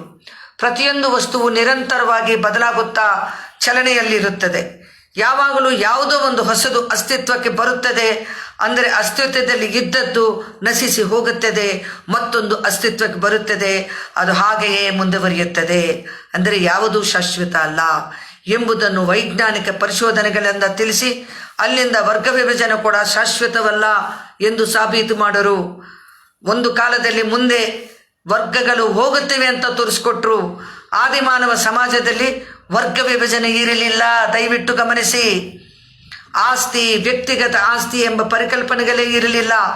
ಉತ್ಪಾದನೆಯ ಅಭಿವೃದ್ಧಿ ಆಗುವ ಕ್ರಿಯೆಯಲ್ಲಿ ವರ್ಗ ವಿಭಜನೆ ಅಸ್ತಿತ್ವಕ್ಕೆ ಬಂತು. ಸಾಮಾಜಿಕ ವ್ಯವಸ್ಥೆಗಳು ಒಂದು ಹಂತದಿಂದ ಮತ್ತೊಂದು ಹಂತಕ್ಕೆ ಬದಲಾವಣೆ ಆದವು. ಈ ಕ್ರಮದಲ್ಲಿ ಮೊದಲು ಗುಲಾಮಗಿರಿ ವ್ಯವಸ್ಥೆಗೆ ಬಂತು. ಈ ವ್ಯವಸ್ಥೆ ಅಸ್ತಿತ್ವ ಕಳೆದುಕೊಂಡು ಮೇಲೆ ಊಳಿಗಮಾನ್ಯ ಪದ್ಧತಿ ಅಸ್ತಿತ್ವಕ್ಕೆ ಬಂತು. ಅದು ಸಹ ಒಂದು ವರ್ಗ ವಿಭಜಿತ ಚಾರಿತ್ರಿಕ ನಿಯಮಗಳ ಅನುಸಾರವಾಗಿ ನಡೆಯಿತು. ಈ ವ್ಯವಸ್ಥೆಯು ಕೂಡ ಶಾಶ್ವತವಾಗಿ ಮುಂದುವರಿಯಲು ಸಾಧ್ಯವಿಲ್ಲ. ಪ್ರಕೃತಿಯಲ್ಲಿ, ವಿಶ್ವದಲ್ಲಿ, ಭೌತಿಕ ಪ್ರಪಂಚದಲ್ಲಿ ಅತ್ಯಂತ ಸಣ್ಣ ಕಣದಿಂದ ಹಿಡಿದು ದೊಡ್ಡ ಗ್ರಹದವರೆಗೂ ಪ್ರತಿಯೊಂದು ಕೆಲವು ನಿಯಮಗಳ ಅನುಸಾರವಾಗಿ ಬದಲಾವಣೆ ಆಗುತ್ತವೆ ಎಂದು ಮಾರ್ಕ್ಸ್ ಎಂಗೆಲ್ಸ್ ತೋರಿಸಿಕೊಟ್ರು. ಅದೇ ರೀತಿ ಮಾನವ ಚರಿತ್ರೆ ಕೂಡ ಕೆಲವು ನಿರ್ದಿಷ್ಟವಾದ ನಿಯಮಗಳ ಅನುಸಾರವಾಗಿ ಒಂದು ನಿರ್ದಿಷ್ಟ ಪ್ರಕ್ರಿಯೆಯಲ್ಲಿ ಬದಲಾವಣೆ ಆಗುತ್ತದೆ ಎಂದು ಅವರು ಹೇಳಿದರು. ಈ ರೀತಿ ಪ್ರಕೃತಿ ಹಾಗೂ ಮಾನವ ಸಮಾಜವನ್ನು ನಡೆಸುವ ಚಾರಿತ್ರಿಕ ನಿಯಮಗಳು ಇವೆ ಎಂದು ಅವರು ಸಾಬೀತು ಮಾಡಿ ತೋರಿಸಿದರು. ಮಾರ್ಕ್ಸ್ ಎಂಗೆಲ್ಸರ ಈ ಚಾರಿತ್ರಿಕ ಆವಿಷ್ಕಾರಗಳಿಗೆ ಇಡೀ ಮನುಕುಲ ಋಣಿಯಾಗಿರುತ್ತದೆ ಕಾಮ್ರೇಡ್ಸ್. ಇನ್ನು ಮುಂದೆ ಮಾರ್ಕ್ಸ್ ಎಂಗೆಲ್ಸರ ವಿಚಾರಗಳನ್ನು ನಾನು ಅರ್ಥ ಮಾಡಿಕೊಂಡಿರುವ ಪ್ರಕಾರ ಅಂದರೆ ಕಾಮ್ರೇಡ್ ಪ್ರಭಾಷ್ ಘೋಷ್ ಅವರು ಎಂಗೆಲ್ಸರ ಕೊಟೇಶನ್ಗಳ ಮೂಲಕ ತಿಳಿಸಲು ಪ್ರಯತ್ನಿಸುತ್ತೇನೆ. ಎಂಗೆಲ್ಸರ ಬಗ್ಗೆ ಕೆಲವು ವಿಷಯಗಳನ್ನು ಹೇಳಿದರೆ ನೀವು ಆಶ್ಚರ್ಯ ಪಡ್ತೀರಾ. ಎಂಗೆಲ್ಸ್ರವರು ಒಬ್ಬ ಕೈಗಾರಿಕಾ ಉದ್ಯಮಿಯ ಮಗನಾಗಿ ಹುಟ್ಟಿದ್ದಕ್ಕೆ ಆ ಕೈಗಾರಿಕೆಯನ್ನು, ಅದರ ವ್ಯಾಪಾರವನ್ನು ನಡೆಸುವ ಅನಿವಾರ್ಯತೆ ಬಂತು ಎಂಗೆಲ್ಸ್ ಅವರಿಗೆ. ಆದರೆ ಅವರು ಕಾರ್ಮಿಕ ವರ್ಗದ ಕ್ರಾಂತಿಕಾರಿ ಹೋರಾಟಕ್ಕೆ ಮಾರ್ಗದರ್ಶನ ನೀಡಿದ ಮಹಾನ್ ವ್ಯಕ್ತಿಯಾಗಿ ಬದಲಾಗಿದ್ದು ಒಂದು ರೋಚಕ ಇತಿಹಾಸ. ಎಂಗೆಲ್ಸು 14 ವರ್ಷ ವಯಸ್ಸಿನಲ್ಲಿ ಹೈಸ್ಕೂಲ್ನಲ್ಲಿ ಓದ್ತಾ ಇರುವಾಗ, ಜರ್ಮನಿನಲ್ಲಿ ಅದನ್ನು ಜಿಮ್ನಾಷಿಯಂ ಅಂತಾರೆ ಹೈಸ್ಕೂಲ್ನ, ಅವರ ತಂದೆ ಎಂಗೆಲ್ಸ್ ಓದನ್ನು ನಿಲ್ಲಿಸಿ ವ್ಯಾಪಾರದಲ್ಲಿ ತರಬೇತಿ ಪಡೆಯಲು ಬೇರೆ ಪಟ್ಟಣಕ್ಕೆ ಬಲವಂತವಾಗಿ ಕಲಿಸ್ತಾರೆ. ಎಂಗೆಲ್ಸ್ಗೆ ಅದು ಇಷ್ಟ ಇರಲಿಲ್ಲ. ಜ್ಞಾನಾರ್ಜನೆಯಲ್ಲಿ ಆಸಕ್ತಿ ಹೊಂದಿದ್ದ ಎಂಗೆಲ್ಸು ಶಾಲೆಯಲ್ಲಿ ಓದ್ತಿದ್ದಾಗಲೇ ಎಷ್ಟೋ ಭಾಷೆಗಳನ್ನು ಕಲಿತಾರೆ. ಮಾತೃಭಾಷೆ ಜರ್ಮನ್ ಜೊತೆಗೆ ಫ್ರೆಂಚು, ಲಾಟಿನು, ಗ್ರೀಕು ಭಾಷೆಗಳನ್ನು ಕಲಿತಾರೆ. ಆ ಭಾಷೆಗಳ ಸಾಹಿತ್ಯವನ್ನು, ಮುಖ್ಯವಾಗಿ ಜರ್ಮನ್ ಫ್ರೆಂಚ್ ಸಾಹಿತ್ಯವನ್ನು ಆಮೂಲಾಗ್ರವಾಗಿ ಅಧ್ಯಯನ ಮಾಡಿದರು. ಸ್ಕೂಲ್ ಎಡ್ಯುಕೇಷನ್ ನಿಲ್ಲಿಸಿ ಬೇರೆ ಪಟ್ಟಣಕ್ಕೆ ಕಲಿಸಿದಾಗಲೂ ಕೂಡ ತಾನೇ ಸ್ವಂತವಾಗಿ ವಿವಿಧ ಫಿಲಾಸಫಿಗಳನ್ನು ಅಧ್ಯಯನ ಮಾಡುವುದನ್ನು ಅವರು ಎಂದಿಗೂ ಬಿಟ್ಟಿಲ್ಲ. ಸೋಕ್ರಟೀಸ್, ಪ್ಲಾಟೋ, ಅರಿಸ್ಟಾಟಿಲ್, ಸ್ಪಿನೋಜಾ, ಹೆಗೆಲ್ ಮುಂತಾದವರ ತತ್ವಶಾಸ್ತ್ರಗಳನ್ನು ಅವರು ಅಧ್ಯಯನ ಮಾಡ್ತಾ ಇದ್ರು. ನಂತರ ಅವರ ತಂದೆ ಎಂಗೆಲ್ಸ್ರನ್ನು ಬಿಸಿನೆಸ್ ಟ್ರೈನಿಂಗ್ ಹೆಸರಿನಲ್ಲಿ ಬರ್ಲಿನ್ಗೆ ಕಲಿಸ್ತಾರೆ. ಅಲ್ಲಿ ಎಂಗೆಲ್ಸ್ಗೆ ಫ್ಯೂರ್ಬಾಕ್ ಫಿಲಾಸಫಿ ಪರಿಚಯವಾಗುತ್ತೆ. ಅದನ್ನು ಕೂಡ ಅವರು ಅಧ್ಯಯನ ಮಾಡ್ತಾರೆ. ಅದೇ ಸಮಯದಲ್ಲಿ ಇಂಗ್ಲಿಷ್, ಸ್ಪ್ಯಾನಿಷ್ ಭಾಷೆಗಳನ್ನು ಕೂಡ ಕಲಿತಾರೆ. ಆ ಭಾಷೆಗಳಲ್ಲಿ ನಿರರ್ಗಳವಾಗಿ ಮಾತನಾಡುವ ಸಾಮರ್ಥ್ಯ ಬೆಳೆಸಿಕೊಳ್ತಾರೆ. ಇದಲ್ಲದೆ 12 ಭಾಷೆಗಳಲ್ಲಿ ಓದುವುದು ಹಾಗೂ ಬರೆಯುವುದು ಕಲಿತಾರೆ. ಅವರ ಜ್ಞಾನದಾಹ, ಜಿಜ್ಞಾಸೆ ಎಷ್ಟೊಂದು ಆಳವಾಗಿತ್ತು, ಅದು ಇಂಪಾಸಿಬಲ್ ಟು ಇಮ್ಯಾಜಿನ್. ಇಂಗ್ಲೆಂಡಿನ ಮ್ಯಾಂಚೆಸ್ಟರ್ ನಗರದ ಒಂದು ದೊಡ್ಡ ಟೆಕ್ಸ್ಟೈಲ್ ಕಾರ್ಖಾನೆಯಲ್ಲಿ ಅವರ ತಂದೆಯು ಒಬ್ಬ ಪಾಲುದಾರರಾಗಿದ್ದರು. ಇಂಡಸ್ಟ್ರಿನಲ್ಲಿ ಕೆಲಸ ಮಾಡಲು ತಂದೆ ಎಂಗೆಲ್ಸ್ರನ್ನ ಅಲ್ಲಿ ಕಲಿಸ್ತಾರೆ. ಇಷ್ಟ ಇಲ್ಲ ಎಂಗೆಲ್ಸ್ಗೆ, ಆದರೆ ಅಲ್ಲಿ ಕೆಲಸ ಮಾಡೋ ಪರಿಸ್ಥಿತಿ ಬಂತು. ಎಂಗೆಲ್ಸು ಹಾಗೂ ಅವರ ತಂದೆ ಮಧ್ಯ ಸುಮಾರು ಹಲವಾರು ವಿಷಯಗಳ ಬಗ್ಗೆ, ಧರ್ಮದಿಂದ ಹಿಡಿದು ಹಳೆ ವಿಚಾರಗಳ ಬಗ್ಗೆ ತುಂಬ ಭಿನ್ನಾಭಿಪ್ರಾಯಗಳು ಬರ್ತಾ ಇತ್ತು. ತಂದೆ ಧಾರ್ಮಿಕ ವಿಚಾರಗಳನ್ನು ತುಂಬ ನಂಬುತ್ತಾ ಇದ್ರು. ಎಂಗೆಲ್ಸ್ ನಾಸ್ತಿಕವಾದಿ. ಮತ್ತಿನ್ನೇನಾಗತ್ತೆ ಇಬ್ಬರ ಮಧ್ಯೆ ಕಾಂಟ್ರಡಿಕ್ಷನ್ ದಿನ. ತಂದೆ ಅಧಿಕಾರ ಚಲಾಯಿಸುವ ಬ್ಯೂರೋಕ್ರಾಟಿಕ್ ವ್ಯಕ್ತಿಯಾಗಿದ್ದರು. ಎಂಗೆಲ್ಸ್ರವರು ಮ್ಯಾಂಚೆಸ್ಟರ್ ನಗರದಲ್ಲಿದ್ದಾಗ ಪ್ರತಿದಿನ ಸಾಯಂಕಾಲ ಕಾರ್ಮಿಕರ ಮನೆಗಳಿಗೆ, ವರ್ಕಿಂಗ್ ಕ್ಲಾಸ್ ಏರಿಯಾಗಳಿಗೆ ಭೇಟಿ ನೀಡ್ತಾ ಇದ್ರು. ಅವರ ಸ್ಥಿತಿಗತಿಗಳನ್ನು ಪ್ರತ್ಯಕ್ಷವಾಗಿ ತಿಳಿದುಕೊಂಡು condition of working class in England ಎಂಬ ಅಮೂಲ್ಯವಾದ ಐತಿಹಾಸಿಕ ಪುಸ್ತಕವನ್ನು ಬರೆದರು. ಊಹಿಸ್ಕೊಂಡು ಬರೀಲಿಲ್ಲ. ಅವ್ರ ಮಧ್ಯ ಬದುಕಿ ಅವ್ರ ಕಷ್ಟ ನಷ್ಟಗಳನ್ನ ನೋಡಿ ಅರ್ಥ ಮಾಡಿಕೊಂಡು ಜನಗಳಿಗೆ ತಿಳಿಸಬೇಕು ಅಂತ ಒಂದು ಭಾವನಾತ್ಮಕವಾಗಿ ಅವರು ಅದರಲ್ಲಿ ಲೀನವಾಗಿ ಆ ಒಂದು ಪುಸ್ತಕನ ಬರೆದಿದ್ರು ಕಾಮ್ರೇಡ್ಸ್. ಅಲ್ಲಿ ಕಾರ್ಮಿಕರ ಪರಿಸ್ಥಿತಿ ಅವರ ಮನಸ್ಸನ್ನು ಎಷ್ಟು ಮಟ್ಟಕ್ಕೆ ಕಲಕಿತ್ತು ಅಂದರೆ, ಮಾರ್ಕ್ಸ್ಗೆ ಭಾವನಾತ್ಮಕವಾಗಿ ಒಂದು ಲೆಟ್ರ್ ಬರೀತಾರೆ. ಆ ಲೆಟ್ರಲ್ಲಿ ಈ ರೀತಿ ಬರೀತಾರೆ ಅವರು: ನನ್ನನ್ನು ಗಾಢವಾಗಿ ಪ್ರೀತಿಸಿರುವ ನನ್ನ ತಾಯಿ ಇಲ್ಲದಿದ್ದರೆ ಇಲ್ಲಿ ಕೆಲವು ದಿನ ಇರೋದು ಕೂಡ ತುಂಬ ಕಷ್ಟ ಆಗ್ತಿತ್ತು ನನಗೆ. ಮಾರ್ಕ್ಸ್, ನೀವು ಇದನ್ನು ಊಹಿಸಲು ಅಸಾಧ್ಯ. ಕೇವಲ ಒಬ್ಬ ಮಾಮೂಲಿ ಬೂರ್ಜುವ ತರಹ ಅಲ್ಲದೆ ಒಬ್ಬ ಕೈಗಾರಿಕಾ ಪತಿಯಾಗಿ ಕಾರ್ಮಿಕ ವರ್ಗದ ವಿರುದ್ಧ ನೇರವಾಗಿ ಸಕ್ರಿಯವಾಗಿ ನಿಂತು ಕೆಲಸ ಮಾಡುವ ಬೂರ್ಜುವಾ ಅಂತೆ ಇರೋದು ನನಗೆ ಎಷ್ಟು ಕಷ್ಟವಾಯಿತು. Condition of the working class in England ಎಂಬ ಪುಸ್ತಕದ ರಚನೆಯಲ್ಲಿ ನಾನು ತೊಡಗಿಸ್ಕೊಂಡಿದ್ದೆ. ಆ ಒಂದು ಪುಸ್ತಕ ನನ್ನನ್ನು ನಾನು ಸಮಾಧಾನ ಮಾಡಿಕೊಳ್ಳಕ್ಕೆ ಸಹಾಯ ಮಾಡಿತು. ಕಾಮ್ರೇಡ್ಸ್, ನಾನು ನಿಮಗೆ ಕೋಟು ಮುಗಿಯುತ್ತೆ. ಕಾಮ್ರೇಡ್ಸ್, ನಾನು ನಿಮಗೆ ಹೇಳಬೇಕಾಗಿರುವ ಸೂಕ್ತಿಗಳು ಬಹಳ ಇವೆ, ಆದರೆ ಸಮಯ ಇಲ್ಲ, ಎಲ್ಲವನ್ನು ಓದಲು ಆಗೋದಿಲ್ಲ. ಮಧ್ಯ ಮಧ್ಯದಲ್ಲಿ ಬೆಂಗಾಯಲ್ಲಿ ಕೂಡ ಮಾತನಾಡ್ತಾ ಇದ್ದೀನಿ. ದಕ್ಷಿಣ ರಾಜ್ಯಗಳ ಕಾಮ್ರೇಡ್ಸ್ ನನ್ನನ್ನು ಕ್ಷಮಿಸಬೇಕೆಂದು ಕೇಳ್ಕೊಳ್ತೀನಿ. ಕೆಲವು ಕೊಟೇಶನ್ಸು ಅರ್ಥ ಮಾಡ್ಕೊಳ್ಳೋದು ಕಷ್ಟ ಆಗ್ಬೋದು, ಕೆಲವು ನಿಮಗೆ ಸ್ವಲ್ಪ ಬೋರು ಅನ್ನಿಸ್ಬೋದು, ಕಷ್ಟ ಆಗಿಬಿಟ್ಟು. ಆದರೆ ಇವೆಲ್ಲವೂ ನಮಗೆ ಅತ್ಯವಶ್ಯಕ ಕಾಮ್ರೇಡ್. ಎಂಗೆಲ್ಸ್ ಅವರು, ಮಾರ್ಕ್ಸ್ ಅವರು ಆ ಕಾಲದಲ್ಲಿ ಅಷ್ಟು ಕಷ್ಟಪಟ್ಟು ಜನರಕ್ಕೋಸ್ಕರ, ಕಾರ್ಮಿಕ ವರ್ಗಕ್ಕೋಸ್ಕರ ಅಷ್ಟು ಓದಿದ್ದಾರೆ, ಅಷ್ಟು ಹೋರಾಟ ಮಾಡಿದ್ದಾರೆ. ನಮ್ಮ ಕಾಮ್ರೇಡ್ಸು ಇಲ್ಲಿ ಸೇರಿದಂಥ ಜನ ಕಷ್ಟ ಆದರೂ ಕೂಡ ಇದನ್ನು ಅರ್ಥ ಮಾಡ್ಕೊಳ್ತಾರಂತ ನಾನು ಅನ್ಕೊಳ್ತಾ ಇದ್ದೀನಿ. ಆ ಒಂದು ಪುಸ್ತಕದಲ್ಲಿ ಅವರು ಹೇಳಿದ ವಿಷಯ ನಿಮ್ಮ ಮುಂದೆ ಇಡ್ತೀನಿ. ಆದರೆ ಇವೆಲ್ಲವೂ ನಮಗೆ ಅವಶ್ಯಕತೆ ಅಂತ ನಾನು ಹೇಳಿದ್ದೀನಿ. ಅದರಲ್ಲಿ ಎಷ್ಟು ಅಮೂಲ್ಯವಾದ ವಿಚಾರಗಳು, ಪಾಠಗಳು ನಮಗೆ ಸಿಗುತ್ತವೆ. Condition of working class in England ಪುಸ್ತಕದಲ್ಲಿ ಬರೀತಾರೆ, ಈ ಕಾರ್ಮಿಕರಿಗೆ ಸ್ವಂತ ಆಸ್ತಿ ಏನೂ ಇಲ್ಲ, ಕೇವಲ ಅಲ್ಪ ಸಂಬಳದ ಆಧಾರದ ಮೇಲೆ ಅವರು ಬದುಕ್ತಾ ಇರ್ತಾರೆ. ಈ ಜೀತ ಕೂಡ ಅವರ ಹೊಟ್ಟೆಪಾಡಿಗೆ ಮಾತ್ರ ಸಾಕಾಗುತ್ತದೆ. ಅವರನ್ನು ಯಾವಾಗಲಾದರೂ ಕೆಲಸದಿಂದ ತೆಗೆದರೆ ಅವರು ಉಪವಾಸದಿಂದಲೇ ಸಾಯಬೇಕು. ಸರಿಯಾದ ವ್ಯವಸ್ಥೆ ಇಲ್ಲದ ಅಸ್ತವ್ಯಸ್ತವಾದ ಮನೆಗಳಲ್ಲಿ ಅವರು ವಾಸ ಮಾಡಬೇಕು. ಒಂದೇ ಕೋಣೆಯಲ್ಲಿ ಇಡೀ ಕುಟುಂಬ ಮಲ್ಕೊಳ್ತಾರೆ. ಅತಿ ಕಡಿಮೆ ಸ್ಥಳದಲ್ಲಿ ಅವರು ನಿದ್ರೆ ಮಾಡಬೇಕಾಗುತ್ತದೆ. ಇದರೆಲ್ಲದರ ಮೇಲೆ ಬೂರ್ಜುವಾಗಳ ಮಾಲೀಕತ್ವ ಒಂದು. ವಾಸ್ತವದಲ್ಲಿ ಕಾರ್ಮಿಕ ಬೂರ್ಜುವಾ ವರ್ಗಕ್ಕೆ ಗುಲಾಮನಾಗಿರುತ್ತಾನೆ. ಕಾರ್ಮಿಕರ ಸಾವು ಬದುಕುಗಳನ್ನು ನಿರ್ಧಾರ ಮಾಡುವುದು ಬೂರ್ಜುವಾ ವರ್ಗವೇ. ವ್ಯವಸಾಯ ರಂಗದಲ್ಲಿ ಶ್ರಮಿಕರು ದಿನಗೂಲಿಗೆ ಕೆಲಸ ಮಾಡುವ ಕಾರ್ಮಿಕರಾಗಿರುತ್ತಾರೆ. ಭೂಮಾಲೀಕರು ಕೆಲಸ ಕೊಟ್ಟರೇನೆ ಅವ್ರಿಗೆ ಕೆಲಸ ಇರುತ್ತದೆ. ಹಲವಾರು ಬಾರಿ ವಾರಗಟ್ಟಲೆ ಅವ್ರಿಗೆ ಕೆಲಸ ಸಿಗೋದಿಲ್ಲ. ಮುಖ್ಯವಾಗಿ ಚಳಿಗಾಲದಲ್ಲಿ ಒಳ್ಳೆ ಊಟನೇ ಸಿಗೋದಿಲ್ಲ, ಅದು ಕೂಡ ಅವರಿಗೆ ಸಾಕಾಗುವುದಿಲ್ಲ. ಹರಿದ ಬಟ್ಟೆಗಳಲ್ಲಿ ಇರುತ್ತಾರೆ. ಯಾವಾಗಲೂ ಗಾಳಿ ಬೆಳಕು ಇಲ್ಲದ ಇಕ್ಕಟ್ಟಿನ ಮನೆಗಳಲ್ಲಿ ವಾಸ ಮಾಡ್ತಾರೆ. ಅಂದರೆ ಎಂಥ ರೋಗಗಳಿಗೆ ತುತ್ತಾಗ್ತಾರೆ ಊಹಿಸ್ಕೊಳ್ಳಿ. ಅಷ್ಟೇ ಅಲ್ಲದೆ ತಮ್ಮ ಕಷ್ಟಗಳಿಂದ ಹೊರಬರಲು ತಮ್ಮ ಕೂಲಿಯನ್ನು ಹೆಚ್ಚಿಸಬೇಕೆಂದು ಎಲ್ಲರೂ ಒಟ್ಟುಗೂಡಿ ಹೋರಾಟದು ಕೂಡ ಅಸಾಧ್ಯವಾಗಿರುತ್ತದೆ. ಮುಂದೆ ಬರೆದು ಎಂಗೆಲ್ಸು ಅದೇ ಪುಸ್ತಕದಲ್ಲಿ ಮತ್ತೆ ಹೀಗೆ ಹೇಳ್ತಾರೆ, ಆದ್ದರಿಂದ ಈ ನಿರ್ದಾಕ್ಷಿಣ್ಯ ಪರಿಸ್ಥಿತಿಯಿಂದ ಹೊರಬರಲು ಶ್ರಮ ಪಡಬೇಕಾಗುತ್ತದೆ. ನಾವು ಅವರ ಪರಿಸ್ಥಿತಿಯನ್ನು ಉತ್ತಮಗೊಳಿಸಲು, ಮಾನವೀಯ ಸ್ಥಿತಿಯನ್ನು ಸ್ಥಾಪಿಸಲು ಹೋರಾಟ ಕಟ್ಟಬೇಕಾಗುತ್ತದೆ. ಕಾರ್ಮಿಕರು ತಮ್ಮನ್ನು ಶೋಷಿಸುತ್ತಿರುವ ಬೂರ್ಜುವಾಗಳ ಮೇಲೆ ದಾಳಿ ಮಾಡದೆ ತಮ್ಮ ಪರಿಸ್ಥಿತಿಯನ್ನು ಸುಧಾರಿಸಿಕೊಳ್ಳುವುದು ಅಸಾಧ್ಯ. ಆದರೆ ಬೂರ್ಜುವಾ ವರ್ಗವು ತನ್ನ ಕೈವಶದಲ್ಲಿರುವ ಸಂಪತ್ತು ಹಾಗೂ ಪ್ರಭುತ್ವ ಅಂದರೆ ಸ್ಟೇಟ್ ಪ್ರಭುತ್ವದ ಬಲದಿಂದ ತನ್ನನ್ನು ಉಳಿಸಿಕೊಳ್ಳುತ್ತದೆ. ಕಾನೂನು ಎಂಬುದು ಬೂರ್ಜುವಾಗಳ ಒಳಿತಿಗಾಗಿ ತಮ್ಮನ್ನು ತಾವು ಕಾಪಾಡಿಕೊಳ್ಳಲು ತಯಾರಾಗಿದೆ. ಇಂತಹ ಕೆಲವು ಸತ್ಯಗಳನ್ನು ಹೇಳುತ್ತಾ ಎಂಗೆಲ್ಸ್ ಕೊನೆಗೆ ಹೀಗೆ ಹೇಳುತ್ತಾರೆ, ಕಾರ್ಮಿಕ ವರ್ಗವು ಸಮಾಜವಾದದಲ್ಲಿ ಮಾತ್ರ ಅದರ ಮುಕ್ತಿಯನ್ನು ಪಡೆಯಲು ಸಾಧ್ಯ.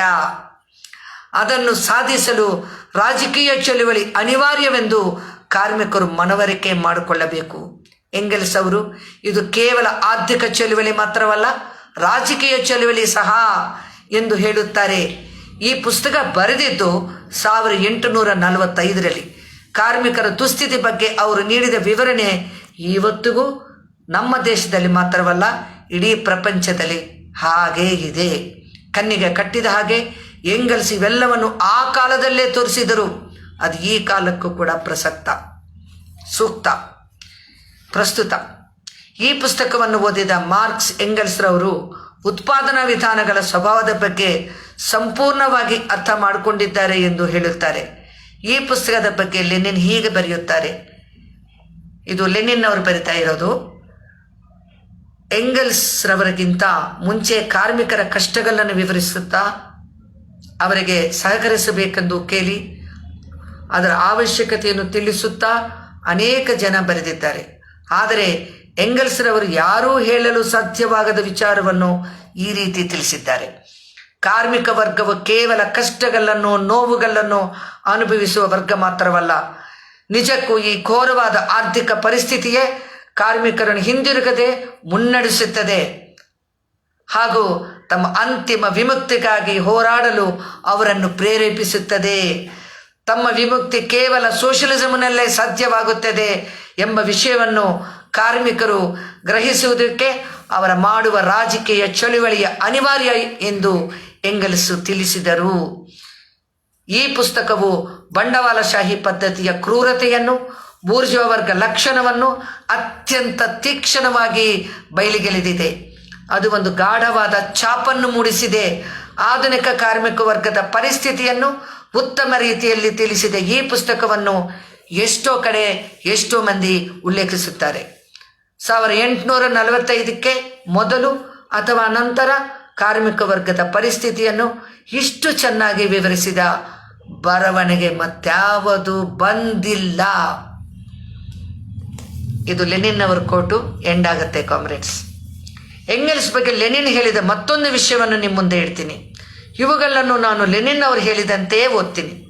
ಬಂಡವಾಳಶಾಹಿ ಪದ್ಧತಿ ಖಂಡಿತ ಪತನವಾಗಿ ಅದು ಕಮ್ಯುನಿಸ್ಟ್ ವ್ಯವಸ್ಥೆಗೆ ಎಡೆಮಾಡಿಕೊಡುತ್ತದೆ ಹಾಗೂ ಅಲ್ಲಿ ಒಬ್ಬ ಮನುಷ್ಯ ಇನ್ನೊಬ್ಬ ಮನುಷ್ಯನನ್ನು ಶೋಷಣೆ ಮಾಡೋದು ಇರೋದಿಲ್ಲ ಎಂದು ಮಾರ್ಕ್ಸ್ ಎಂಗೆಲ್ಸು ವೈಜ್ಞಾನಿಕವಾಗಿ ವಿಶ್ಲೇಷಣೆ ಮಾಡಿ ತೋರಿಸಿದರು. ಇದೇ ಅವರಿಬ್ಬರು ಮಾಡಿದ ಐತಿಹಾಸಿಕ ಸೇವೆ, historical service. Marks and Engels ಜಗತ್ತಿಗೆ ನೀಡಿದ ಮತ್ತೊಂದು ಐತಿಹಾಸಿಕ ಸೇವೆ ಏನೆಂದರೆ ಅವರು ಸಮಸ್ತ ದೇಶಗಳ ಕಾರ್ಮಿಕರಿಗೆ ಅವರ ಪಾತ್ರ ಮತ್ತು ಹೊಣೆಗಾರಿಕೆಯನ್ನು ತಿಳಿಸಿ ಬಂಡವಾಳಕ್ಕೆ ವಿರುದ್ಧವಾದ ಕ್ರಾಂತಿಯ ಸಮರದಲ್ಲಿ ಅವರು ಮುಂಚೂಣಿಯಲ್ಲಿದ್ದು ಎಲ್ಲ ಮರ್ದಿತ ದಮನಿತ ಜನರನ್ನು ಹಾಗೂ ಶೋಷಣೆಗೆ ಒಳಪಟ್ಟ ಎಲ್ಲರನ್ನು ಕೂಡ ತಮ್ಮ ಜೊತೆಗೆ ಒಗ್ಗೂಡಿಸಬೇಕೆಂದು ಕರೆ ನೀಡುತ್ತಾರೆ. ಸಮಾಜವಾದ ಎಂದರೆ ಬರೀ ಕನಸುಗಾರರು ಕಂಡುಹಿಡಿದ ವಿಷಯವಲ್ಲ, ಬದಲಿಗೆ ಆಧುನಿಕ ಸಮಾಜದಲ್ಲಿ ಉತ್ಪಾದನಾ ಶಕ್ತಿಗಳ ಅಭಿವೃದ್ಧಿಯ ಖಚಿತ ಫಲವೆಂದು, ಅದೇ ಕಾರ್ಮಿಕರ ಅಂತಿಮ ಗುರಿಯಾಗಿರುತ್ತದೆ ಎಂದು ಮೊಟ್ಟ ಮೊದಲ ಬಾರಿಗೆ ಎಂಗೆಲ್ಸ್ ಹಾಗೂ ಮಾರ್ಕ್ಸ್ ವಿವರಿಸಿದರು. ಇನ್ನೊಂದು ಸಂದರ್ಭದಲ್ಲಿ ಲೆನಿನ್ ಅವರು ಹೇಳಿದ ಮತ್ತೊಂದು ಶಕ್ತಿ, ಮಾರ್ಕ್ಸ್ ರಾಜಕೀಯ ಅರ್ಥಶಾಸ್ತ್ರವನ್ನು ಓದಬೇಕೆಂದು ನಿರ್ಧಾರ ಮಾಡಲು ಖಚಿತವಾದ ಕಾರಣ ಏನು ಗೊತ್ತೇ? ಅವರಿಗೆ ಎಂಗೆಲ್ಸ್ ಜೊತೆಗೆ ಪರಿಚಯವಾಗಿತ್ತು. ಮಾರ್ಕ್ಸ್ರವರ ಅಲಿಯ ಪೌಲ್ ಲಫರ್ಗ್ ಕೂಡ ಒಂದು ಬಾರಿ ಇದನ್ನೇ ಹೇಳುತ್ತಾರೆ. ಮಾರ್ಕ್ಸ್ಗೆ ತತ್ವಜ್ಞಾನ, ಗಣಿತ ಹಾಗೂ ಇತಿಹಾಸ ವಿಷಯಗಳ ಮೇಲೆ ಹೆಚ್ಚು ಇಷ್ಟ ಇತ್ತು, ಆಸಕ್ತಿ ಇತ್ತು. ಆದರೆ ತಾನು ರಾಜಕೀಯ ಅರ್ಥಶಾಸ್ತ್ರವನ್ನು ಓದಬೇಕಂತ ಕೂಡ ಪ್ರೋತ್ಸಾಹಿಸಿ ಯಾರು ಗೊತ್ತಾ? ಎಂಗೆಲ್ಸ್ರವರು ಎಂದು ಹೇಳುತ್ತಾರೆ. ನೆನಪಿಡಿ ಕಾಮ್ರೇಡ್ಸ್, ಲೆನಿನ್ ಸಹ ಇದೇ ವಿಷಯವನ್ನು ಹೇಳುತ್ತಾರೆ. ಎಂಗೆಲ್ಸ್ರವರ ಕೃತಿಗಳು ಎಲ್ಲವನ್ನು ನಾವು ಗಣನೆಗೆ ತಗೊಂಡಿಲ್ಲ ಅಂದರೆ ಮಾರ್ಕ್ಸ್ ವಾದವನ್ನು ಅರ್ಥ ಮಾಡಿಕೊಳ್ಳೋದಾಗಲಿ ಅದರ ಅಗಾಧತೆಯನ್ನು ಕಂಡು ಹಿಡಿಯೋದಾಗಲಿ ಅಸಾಧ್ಯ ಅಂತಾರೆ ಲೆನಿನ್. ಎಂಗೆಲ್ಸ್ ಮ್ಯಾಂಚೆಸ್ಟರ್ ನಗರದಲ್ಲಿದ್ದಾಗ ಮಾರ್ಕ್ಸ್ ಲಂಡನ್ನಲ್ಲಿದ್ದರು. ಹೆಚ್ಚು ಕಡಿಮೆ ಪ್ರತಿದಿನ ಅವರ ನಡುವೆ ಪತ್ರಗಳ ವಿನಿಮಯ ನಡೆಯುತ್ತಿತ್ತು. ಒಂದೇ ದಿನದಲ್ಲಿ 2-3 ಪತ್ರಗಳು ಬರೆದಿದ್ದೂ ಉಂಟು. ಈ ಪತ್ರ ವಿನಿಮಯದ ಬಗ್ಗೆ ಲೆನಿನ್ ಹೀಗೆ ಹೇಳುತ್ತಾರೆ: ಈ ಪತ್ರಗಳ ಮೂಲಕ ಮಾರ್ಕ್ಸ್ ಎಂಗೆಲ್ಸರು ಅವರ ಸಿದ್ಧಾಂತಕ್ಕೆ ಸಂಬಂಧಿಸಿದ ಅನೇಕ ಅಂಶಗಳ ಬಗ್ಗೆ ಮತ್ತೆ ಮತ್ತೆ ಆಳವಾಗಿ ಚರ್ಚಿಸಿಕೊಳ್ಳೋರು. ವಿಷಯಗಳನ್ನು ಒತ್ತಿ ಹೇಳೋದು, ವಿವರಿಸೋದು, ವಾದಿಸಿಕೊಳ್ಳೋದು ಇವೆಲ್ಲವೂ ಪತ್ರಗಳ ಮೂಲಕ ನಡೆಯುತ್ತಿತ್ತು. ಏನಾದರೂ ಹೊಸ ವಿಷಯವನ್ನು ಪ್ರಪಂಚದಲ್ಲಿ ಯಾರೇ ಕಂಡುಹಿಡಿದರೂ ತಕ್ಷಣ ಅವರ ನಡುವೆ ಅದರ ಬಗ್ಗೆ ಚರ್ಚೆ ನಡೆಯುತ್ತಿತ್ತು. ಅವರಿಬ್ಬರ ನಡುವೆ ನಡೆದ ಪತ್ರಗಳ ವಿನಿಮಯವನ್ನು ಒಂದೇ ಮಾತಿನಲ್ಲಿ ಹೇಳಬೇಕೆಂದರೆ ಅವರು ವ್ಯಕ್ತಪಡಿಸಿದ ಭಾವನೆಗಳು, ವಿಚಾರಗಳು, ಚರ್ಚೆಗಳು ಎಲ್ಲವೂ ಒಂದೇ ಕೇಂದ್ರ ಬಿಂದುವಿನ ಕಡೆಗೆ ಕೇಂದ್ರಿಸಲ್ಪಟ್ಟಿವೆ. ಅದೇ ಡೈಲೆಕ್ಟಿಕ್ಸ್. ದ್ವಂದ್ವಾತ್ಮಕ ವಸ್ತುವಾದವನ್ನು ರಾಜಕೀಯ ಅರ್ಥಶಾಸ್ತ್ರಕ್ಕೆ ಅನ್ವಯಿಸಿ ಅದರ ಬುನಾದಿಗಳಿಂದ ಮೇಲಿನವರೆಗೂ ಪುನರ್ನಿರ್ಮಿಸಿ ಅದನ್ನು ಚರಿತ್ರೆಗೆ, ನೈಸರ್ಗಿಕ ವಿಜ್ಞಾನಕ್ಕೆ, ತತ್ವಜ್ಞಾನಕ್ಕೆ ಮತ್ತು ಅದೇ ರೀತಿ ಕಾರ್ಮಿಕ ವರ್ಗದ ನೀತಿಗಳಿಗೆ, ರಣತಂತ್ರಕ್ಕೆ ಅನ್ವಯಿಸುವುದೇ ಈ ಪತ್ರ ವಿನಿಮಯದ ಧ್ಯೇಯವಾಗಿತ್ತು. ಮತ್ತೆ ಲೆನಿನ್ ಹೇಳ್ತಾರೆ, ಕ್ಯಾಪಿಟಲ್ ಎಂಬ ಮಹಾನ್ ಕೃತಿಯನ್ನು ಪೂರ್ಣಗೊಳಿಸುವ ಮೊದಲೇ ಮಾರ್ಕ್ಸ್ರವರು ತೀರಿಕೊಂಡರು. ಮೊದಲನೇ ವಾಲ್ಯೂಮು ಒಂದೇ ಅವರು ಪ್ರಕಟಿಸಲು ಸಾಧ್ಯವಾಯಿತು. ಅವರು ಬರೆದ ಹಸ್ತಪ್ರತಿಗಳು ಸಾಕಷ್ಟಿತ್ತು. ಎಂಗಲ್ಸ್ರವರು ತನ್ನ ಸ್ನೇಹಿತ ತೀರಿ ಹೋದ ಮೇಲೆ ಅವುಗಳನ್ನು ಶೇಖರಿಸಿ ಓದಿ ಅವನು ಪಬ್ಲಿಷ್ ಮಾಡುವ ಮಹಾನ್ ಕರ್ತವ್ಯವನ್ನು ಕೈಗೆತ್ತಿಕೊಂಡ್ರು. ಈ ರೀತಿ 1885 ಇಸ್ವಿನಲ್ಲಿ ಬಂಡವಾಳ ವಾಲ್ಯೂಮ್ 2, 1894 ಇಸ್ವಿನಲ್ಲಿ ಬಂಡವಾಳ ವಾಲ್ಯೂಮ್ 3 ಗ್ರಂಥಗಳನ್ನು ಪಬ್ಲಿಷ್ ಮಾಡಿದರು. 1895ನಲ್ಲಿ ಎಂಗಲ್ಸ್ ಸಹ ತೀರಿಕೊಂಡ್ರು. 4ನೇ ವಾಲ್ಯೂಮನ್ನು ಪಬ್ಲಿಷ್ ಮಾಡಲು ಸಾಧ್ಯವಾಗಲಿಲ್ಲ.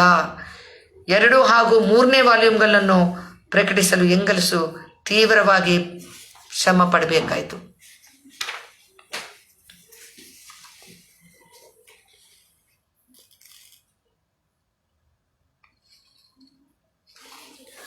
ಒಬ್ಬ ಆಸ್ಟ್ರಿಯನ್ ಸೋಷಿಯಲ್ ಡೆಮಾಕ್ರೆಟ್ ತುಂಬಾ ಚೆನ್ನಾಗಿ ಹೀಗೆ ಹೇಳುತ್ತಾರೆ, 1 ಹಾಗೂ 2ನೇ ವಾಲ್ಯೂಮ್ಗಳನ್ನು ಪ್ರಕಟಿಸುವುದರ ಮೂಲಕ ಎಂಗಲ್ಸ್ ಅವರು ಮೇಧಾವಿಯಾದ ತನ್ನ ಸ್ನೇಹಿತನ ನೆನಪಿನಲ್ಲಿ ಒಂದು ಮಹಾನ್ ಸ್ಮಾರಕವನ್ನು ನಿರ್ಮಿಸಿದ್ದಾರೆ. ಅದರ ಮೇಲೆ ತನಗೆ ಗೊತ್ತಿಲ್ಲದೆ ತನ್ನ ಹೆಸರನ್ನು ಮಾಸಿ ಹೋಗದಂತೆ ಕೆತ್ತಿದ್ದಾರೆ. ಇಲ್ಲಿ ಲೆನಿನ್ ಹೇಳುವುದು ಏನೆಂದರೆ, ವಾಲ್ಯೂಮ್ 2, ವಾಲ್ಯೂಮ್ 3 ಎರಡೂ ಕೂಡ ಮಾರ್ಕ್ಸ್ ಎಂಗಲ್ಸ್ ಇಬ್ಬರೂ ಸೇರಿ ರಚಿಸಿದ ಕೃತಿಗಳು. ಇದನ್ನು ನೆನಪಿಟ್ಟುಕೊಳ್ಳಿ ಕಾಮ್ರೇಡ್ಸ್. ಮಾರ್ಕ್ಸ್ ಬಂಡವಾಳ ಎಂಬ ಇಡೀ ಕೃತಿಯನ್ನು ಒಂದೇ ಪುಸ್ತಕವಾಗಿ ಪ್ರಕಟಿಸಬೇಕೆಂದು ಅಂದ್ಕೊಂಡ್ರು. ಆದರೆ ಹಾಗೆ ಮಾಡಬಾರ್ದೆಂದು ಎಂಗಲ್ಸ್ ಸಲಹೆ ನೀಡ್ತಾರೆ. ಯಾಕಂದರೆ ಅದು ದೊಡ್ಡ ಗ್ರಂಥ ಆಗತ್ತೆ. ಅಷ್ಟೇ ಅಲ್ಲ, ಮಾರ್ಕ್ಸ್ ಅವರು ಇನ್ನೂ ಅದಕ್ಕೆ ಬೇಕಾಗಿರುವ ಸಾಮಗ್ರಿಗಳನ್ನ ಇನ್ನೂ ಶೇಖರಣೆ ಮಾಡಲಿಲ್ಲ, ಪ್ರಿಪೇರ್ ಆಗಿರಲಿಲ್ಲ. ಅದಕ್ಕೆ ಎಂಗಲ್ಸು ಮಾರ್ಕ್ಸ್ಗೆ ಮೊದಲು 1 ವಾಲ್ಯೂಮ್ ಮಾತ್ರ ಪ್ರಕಟಿಸಬೇಕು ಅಂತ ಹೇಳಿಬಿಟ್ಟು ಸಲಹೆ ನೀಡ್ತಾರೆ. ಇದೊಂದು ಅದ್ಭುತವಾದ ಸಲಹೆ ಅಂತ ಹೇಳ್ಬೋದು. ಯಾಕಂದರೆ ಆ ರೀತಿ ನಡೆಯಲಿಲ್ಲ ಅಂದರೆ ಮನುಕುಲಕ್ಕೆ ಸ್ವತಃ ಮಾರ್ಕ್ಸ್ರವರೇ ಬರೆದ ಮೊದಲನೇ ವಾಲ್ಯೂಮು ಸಿಗುತ್ತಲೇ ಇರಲಿಲ್ಲ. ಏಕೆಂದರೆ ಎಂಗಲ್ಸ್ ಅವರು ಅಷ್ಟೊತ್ತಿಗೆ ತೀರಿ ಹೋದರು. ಎಂಗಲ್ಸರ ಸಲಹೆ ಮೇರೆಗೆ ಮಾರ್ಕ್ಸ್ ಬಂಡವಾಳದ ಮೊದಲನೇ ವಾಲ್ಯೂಮ್ ಪ್ರಕಟಿಸಿದ ನಂತರ ಅದರ ಬಗ್ಗೆ ಜನರಲ್ಲಿ ಆಸಕ್ತಿಯನ್ನು ಬಡಿದೆಬ್ಬಿಸಲು ಪುಸ್ತಕದ ಬಗ್ಗೆ ಎಂಗಲ್ಸ್ ಬೇರೆ ಬೇರೆ ಪತ್ರಿಕೆಗಳಲ್ಲಿ ಅನೇಕ ಪ್ರಬಂಧಗಳನ್ನು ಬೇರೆ ಬೇರೆ ಹೆಸರುಗಳಲ್ಲಿ ಬರೀತಾ ಇದ್ದರು. ಒಂದೊಂದು ಬಾರಿ ಆ ಬರಹಗಳನ್ನು ಅಭಿನಂದಿಸ್ತಾ ಇದ್ದರು, ಮತ್ತೊಂದು ಬಾರಿ ಜಾಣ್ಮೆಯಿಂದ ಅದನ್ನು ವಿಮರ್ಶಿಸುತ್ತಾ ಬರೀತಿದ್ದರು, ಟೀಕೆ ಮಾಡ್ತಿದ್ರು. ಮಾರ್ಕ್ಸ್ರವರ ವಿಚಾರಗಳತ್ತ ಜನರನ್ನು ಆಕರ್ಷಿಸಲು ಎಂಗಲ್ಸ್ ಈ ರೀತಿ ಮಾಡುತ್ತಿದ್ದರು.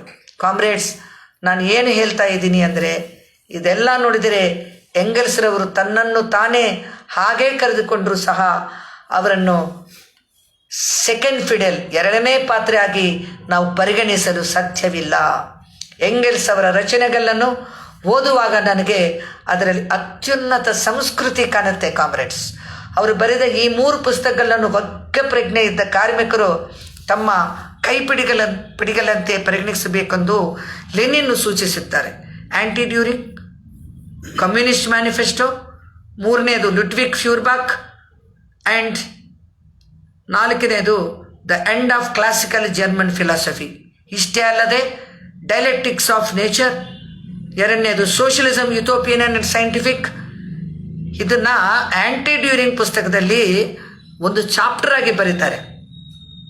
Part played by labour in the transition from ape to man, ಇದು ಡೈಲೆಕ್ಟಿಕ್ಸ್ ಎಂಬ ಪುಸ್ತಕದಲ್ಲಿ ಒಂದು ಚಾಪ್ಟರ್ ಆಗಿ ಬರೀತಾರೆ.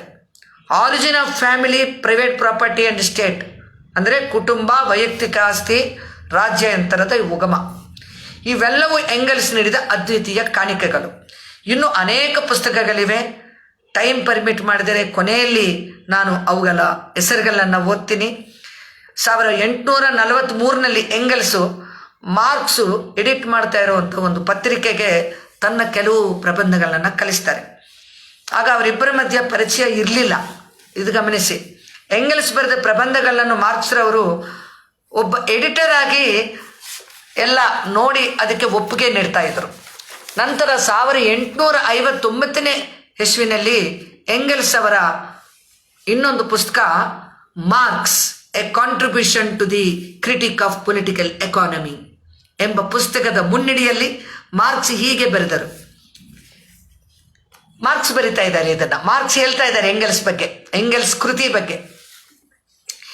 ಎಂಗೆಲ್ಸ್ ಬರೆದ on the critique of economic categories ಕುರಿತು ಬರೆದ ಪ್ರಬಂಧ ಪ್ರಕಟವಾದ ದಿನದಿಂದ ನಮ್ಮ ವಿಚಾರಗಳನ್ನು ನಾನು ಮತ್ತು ಎಂಗೆಲ್ಸು ವಿನಿಮಯ ಮಾಡಿಕೊಳ್ಳುವುದಕ್ಕೆ ಪತ್ರಗಳ ಮೂಲಕ ನಿರಂತರ ಸಂಪರ್ಕದಲ್ಲಿ ಇರುತ್ತಿದ್ದೆವು.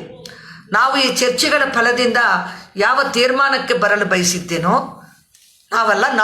ನಾನು ಈ ಚರ್ಚೆಗಳ ಫಲದಿಂದ ಯಾವ ತೀರ್ಮಾನಕ್ಕೆ ಬರಲು ಬಯಸಿದ್ದೇನೋ ಎಂಗೆಲ್ಸ್ ಕೂಡ ಮತ್ತೊಂದು ದಿಕ್ಕಿನಿಂದ ಅದೇ ತೀರ್ಮಾನಕ್ಕೆ ಬಂದು ನನ್ನ ಜೊತೆ ಜಾಯಿನ್ ಆಗ್ತಾ ಇದ್ರು, ಅಂದರೆ ವಿಚಾರಗಳಲ್ಲಿ.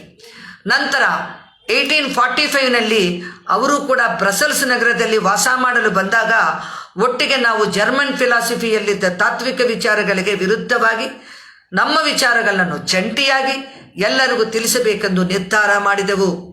ಅಲ್ಲಿವರೆಗೂ ನಮ್ಮಲ್ಲಿ ಹಳೆಯ ತಾತ್ವಿಕ ತಿಳುವಳಿಕೆಯಿಂದ ಮೂಡಿ ಬಂದಿದ್ದ ಸಾಕ್ಷಿ ಪ್ರಜ್ಞೆಗೆ ಸಮಾಪ್ತಿ ಹಾಡಿದ ನಿರ್ಧಾರ ಅದು. ಅಷ್ಟೊತ್ತಿಗೆ ಅವರಿಬ್ಬರು ತಮ್ಮ ವಿಚಾರಗಳನ್ನು ಮೂಲಭೂತವಾಗಿ ಬದಲಾವಣೆ ಮಾಡಿಕೊಟ್ರು. ಅದಕ್ಕೆ ಸಾಕ್ಷಿ ಪ್ರಜ್ಞೆಗೆ ಸಮಾಪ್ತಿ ಅಂತ ಹೇಳ್ತಾರೆ. ಕಾಮ್ರೇಡ್ಸ್, ನಾನು ಇಲ್ಲಿ ಯಾಕೆ ಈ ರೀತಿ ಚರ್ಚೆ ಮಾಡುತ್ತಿದ್ದೇನೆ ಅಂದರೆ, ಕೋಟ್ ಎಂಡ್ ಆದಮೇಲೆ ಬರ್ತಾ ಇರೋ ಮಾತುಗಳಿವು. ಕಾಮ್ರೇಡ್ ಪ್ರಭಾಷ್ ಘೋಷ್ ಅವರು ಹೇಳ್ತಾ ಇರೋದು. ಕಾಮ್ರೇಡ್ಸ್, ನಾನು ಇಲ್ಲಿ ಯಾಕೆ ಈ ರೀತಿ ಚರ್ಚೆ ಮಾಡ್ತಾ ಇದ್ದೀನಿ ಅಂದರೆ, ನಾವು ಲೆನಿನ್ ಸ್ಟಾಲಿನರ ಬಗ್ಗೆ ಮಾತನಾಡುವಾಗ ನಮಗೆ ಒಂದು ವಿಷಯ ಚೆನ್ನಾಗಿ ಗೊತ್ತು. ಲೆನಿನ್ರವರು ಗುರುಸ್ಥಾನದಲ್ಲಿದ್ದರೆ ಸ್ಟಾಲಿನ್ ಅವರು ಶಿಷ್ಯ ಅಥವಾ ವಿದ್ಯಾರ್ಥಿ ಸ್ಥಾನದಲ್ಲಿ ಇದ್ದರು. ಆದರೆ ಮಾರ್ಕ್ಸರ ಬಗ್ಗೆ ಮಾತಾಡುವಾಗ ಎಂಗೆಲ್ಸ್ ಅವರನ್ನು ಮಾರ್ಕ್ಸ್ರವರ ಉತ್ತಮ ವಿದ್ಯಾರ್ಥಿ ಎಂದು ಹೇಳಿದರೆ ಸರಿ ಹೋಗುವುದಿಲ್ಲ. ಲೆನಿನ್ ಅವರು ಹೇಳಿದಂತೆ ಎಂಗೆಲ್ಸ್ ದ್ವಂದ್ವಾತ್ಮಕ ವಸ್ತುವಾದವನ್ನು ಸ್ಥಾಪಿಸುವುದರಲ್ಲಿ ಮಾರ್ಕ್ಸ್ರೊಂದಿಗೆ ಸಹ ಸಂಸ್ಥಾಪಕ ಮತ್ತು ಸಹವರ್ತಿಯಾಗಿ ಕೆಲಸ ಮಾಡಿದರು. ಇದನ್ನು ನೀವು ನೆನಪಿಡಿ. 1888ರಲ್ಲಿ ಹಿಸ್ಟ್ರಿ ಆಫ್ ಕಮ್ಯುನಿಸ್ಟ್ ಲೀಗ್ ಎಂಬ ಕೃತಿಯಲ್ಲಿ ಎಂಗೆಲ್ಸ್ ಹೀಗೆ ಬರೆಯುತ್ತಾರೆ, ಕೋಟ್, ನಾನು ಮ್ಯಾಂಚೆಸ್ಟರ್ನಲ್ಲಿದ್ದಾಗ ನನಗೊಂದು ವಿಷಯ ಸ್ಪಷ್ಟವಾಗಿ ಮನವರಿಕೆ ಆಯಿತು. ಆರ್ಥಿಕ ವಿಷಯಾಂಶಗಳಿಗೆ ಚರಿತ್ರೆಯನ್ನು ರೂಪಿಸುವಲ್ಲಿ ಯಾವುದೇ ಪಾತ್ರವಿಲ್ಲ ಎಂಬ ಪರಿಕಲ್ಪನೆ ಅಲ್ಲಿವರೆಗೂ ಇತ್ತು. ಆದರೆ ಈಗ ಈ ರೀತಿ ಪರಿಗಣಿಸುವುದು ತಪ್ಪೆಂದು ಗೊತ್ತಾಗಿದೆ. ಆಧುನಿಕ ಪ್ರಪಂಚದಲ್ಲಿ ಆರ್ಥಿಕ ವಿಷಯಾಂಶಗಳೇ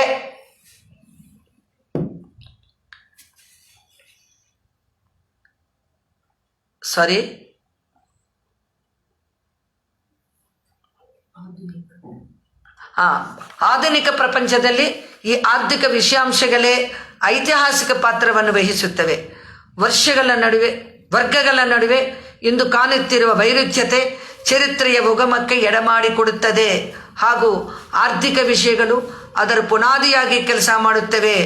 ಇದನ್ನು ಸಾಮಾನ್ಯೀಕರಿಸಿ ನೋಡಿದರೆ ನಾಗರಿಕ ಸಮಾಜವನ್ನು ನಿಯಂತ್ರಿಸಿ ನಡೆಸುವುದು ರಾಜ್ಯಯಂತ್ರವಲ್ಲ, ನಾಗರಿಕ ಸಮಾಜವೇ ರಾಜ್ಯಯಂತ್ರವನ್ನು ನಿಯಂತ್ರಿಸಿ ನಡೆಸುತ್ತದೆ ಎಂದು ತಿಳಿಯುತ್ತದೆ.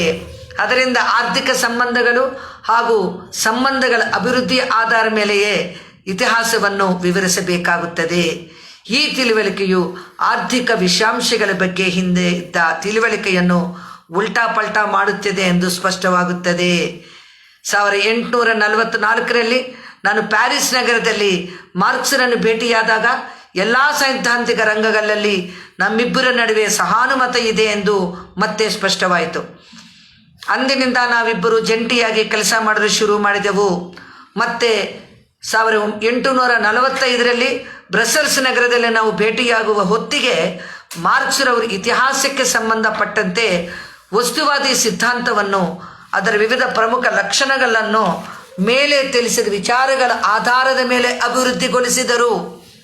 ಈ ರೀತಿ ಹೊಸದಾಗಿ ಉದಯಿಸಿದ ದೃಷ್ಟಿಕೋನವನ್ನು ವಿವಿಧ ಆಯಾಮಗಳಿಂದ ಇನ್ನಷ್ಟು ಸಮೃದ್ಧಿಗೊಳಿಸುವ ಕೆಲಸದಲ್ಲಿ ಅಂದಿನಿಂದ ನಾವಿಬ್ಬರು ಮಗ್ನರಾಗಿದ್ದೇವೆ. ಇತಿಹಾಸದ ವಿಜ್ಞಾನದಲ್ಲಿ ಕ್ರಾಂತಿಕಾರಿ ಬದಲಾವಣೆ ತಂದಿದ್ದ ಮಾರ್ಕ್ಸ್ರವರ ಈ ಮಹಾನ್ ಆವಿಷ್ಕಾರವು ಕಾರ್ಮಿಕ ಚಳುವಳಿಗೆ ಅತ್ಯಂತ ಪ್ರಾಧಾನ್ಯತೆಯನ್ನು ಹೊಂದಿತ್ತು. ಅದರಲ್ಲಿ ನನ್ನ ಕಾಣಿಕೆಯು ಸ್ವಲ್ಪ ಭಾಗವಿತ್ತು ಎಂದು ಹೇಳಬಹುದು. ಇದು ಎಂಗೆಲ್ಸ್ರವರ ಕೋಟ್ ಮುಗಿದಿದೆ ಕಾಮ್ರೇಡ್ಸ್. ಅಂದರೆ ಅಲ್ಲಿವರೆಗೂ ಕೂಡ ಆರ್ಥಿಕತೆಗೆ ಸಮಾಜಕ್ಕಿರೋ ಸಂಬಂಧವನ್ನು ಅರ್ಥ ಮಾಡಿಕೊಂಡಿಲ್ಲ. ಯಾವ ರೀತಿ ಆರ್ಥಿಕ ಸಂಬಂಧದ ವಿಷಯಾಂಶಗಳು ಬುನಾದಿಯಾಗುತ್ತದೆ, ಅದರ ಮೇಲೆ ಎಲ್ಲ ಬರ್ತದೆ, ಅದಕ್ಕೆ ತಕ್ಕಂತೆ ಸಮಾಜಗಳ ಬದಲಾವಣೆ ಆಗುತ್ತೆ ಅನ್ನೋ ವಿಷಯ ಇಡೀ ಜನಕ್ಕೆ ಗೊತ್ತಾಗಿದ್ದು ವೈಜ್ಞಾನಿಕವಾಗಿ ಗೊತ್ತಾಗಿದ್ದು ತುಂಬ ಅದ್ಭುತವಾದ ಬೆಳವಣಿಗೆ ಅಂತ ಹೇಳ್ಬೋದು. 1859 Karl Marx a contribution to the critique of political economy ಪುಸ್ತಕದಲ್ಲಿ ಎಂಗಲ್ಸ್ ಹೀಗೆ ಬರುತ್ತಾರೆ: ಹೆಗಲ್ ನೀಡಿದ ತಕ್ಕದ ಆಧಾರದ ಮೇಲೆ ಹೆಗಲ್ರವರು ಮಾಡಿದ ಆವಿಷ್ಕಾರಗಳಿಂದ ನೈಜ ತಿರುಳನ್ನು ಆಚೆಗೆ ತೆಗೆದು ಅದನ್ನು ಭಾವನಾವಾದದ ಮುಸುಕಿನಿಂದ ಮುಕ್ತಗೊಳಿಸಿ ದ್ವಂದ್ವಾತ್ಮಕ ವಿಚಾರಗಳ ಸರಿಯಾದ ರೂಪವನ್ನು ತಿಳಿಸಿದ ವ್ಯಕ್ತಿ ಹಾಗೂ ಆ ರೀತಿ ತಿಳಿಸಲು ಸಾಧ್ಯವಾದ ಏಕೈಕ ವ್ಯಕ್ತಿ. ರೀತಿ ದ್ವಂದ್ವಾತ್ಮಕವಾಗಿ ಎಲ್ಲವೂ ಚಲನದಲ್ಲಿ ಇರುತ್ತೆ ಅಂತ ಅರ್ಥ ಮಾಡಿಕೊಂಡಿದ್ರು ಅದನ್ನು ಕಾರ್ಲ್ ಮಾರ್ಕ್ಸ್ ಅವರು ಗ್ರಹಿಸ್ತಾರೆ, ಇಷ್ಟಪಡ್ತಾರೆ, ಒಪ್ಪುಕೊಳ್ತಾರೆ ಆ ಕಾಲದಲ್ಲಿ. ಆದರೆ ಅವರು ಇಡೀ ತತ್ವಜ್ಞಾನವನ್ನು ತಲೆಕೆಳಗೆ ಹಾಕಿ ಹೇಳ್ತಾರೆ. ಅವರ ಪ್ರಕಾರ ಭಾವನೆ ಮೊದಲು ಬರುತ್ತೆ, ನಂತರ ವಸ್ತು ಬರುತ್ತೆ ಅಂತ ಹೇಳಿ. ಆದರೆ ನಿಮಗೆ ಗೊತ್ತು, ಮಾರ್ಕ್ಸಿಸಮ್ ಪ್ರಕಾರ ಮೊದಲು ಬರೋದು ಮ್ಯಾಟರು, ಅದೇ ವಸ್ತು, ನಂತರ ಬರೋದು ಭಾವನೆ. ಅದರಿಂದನೇ ಇವರು ಹೇಳಿದ್ದನ್ನು ಕಾರ್ಲ್ ಮಾರ್ಕ್ಸ್ ಅವರು ನಂತರ ಕಾಲದಲ್ಲಿ ವಿರೋಧ ಮಾಡಿ ಅದರಿಂದನೇ ಚೆನ್ನಾಗಿ ಕೊಟೇಶನಲ್ಲಿ ಹೇಳಿದ್ದಾರೆ.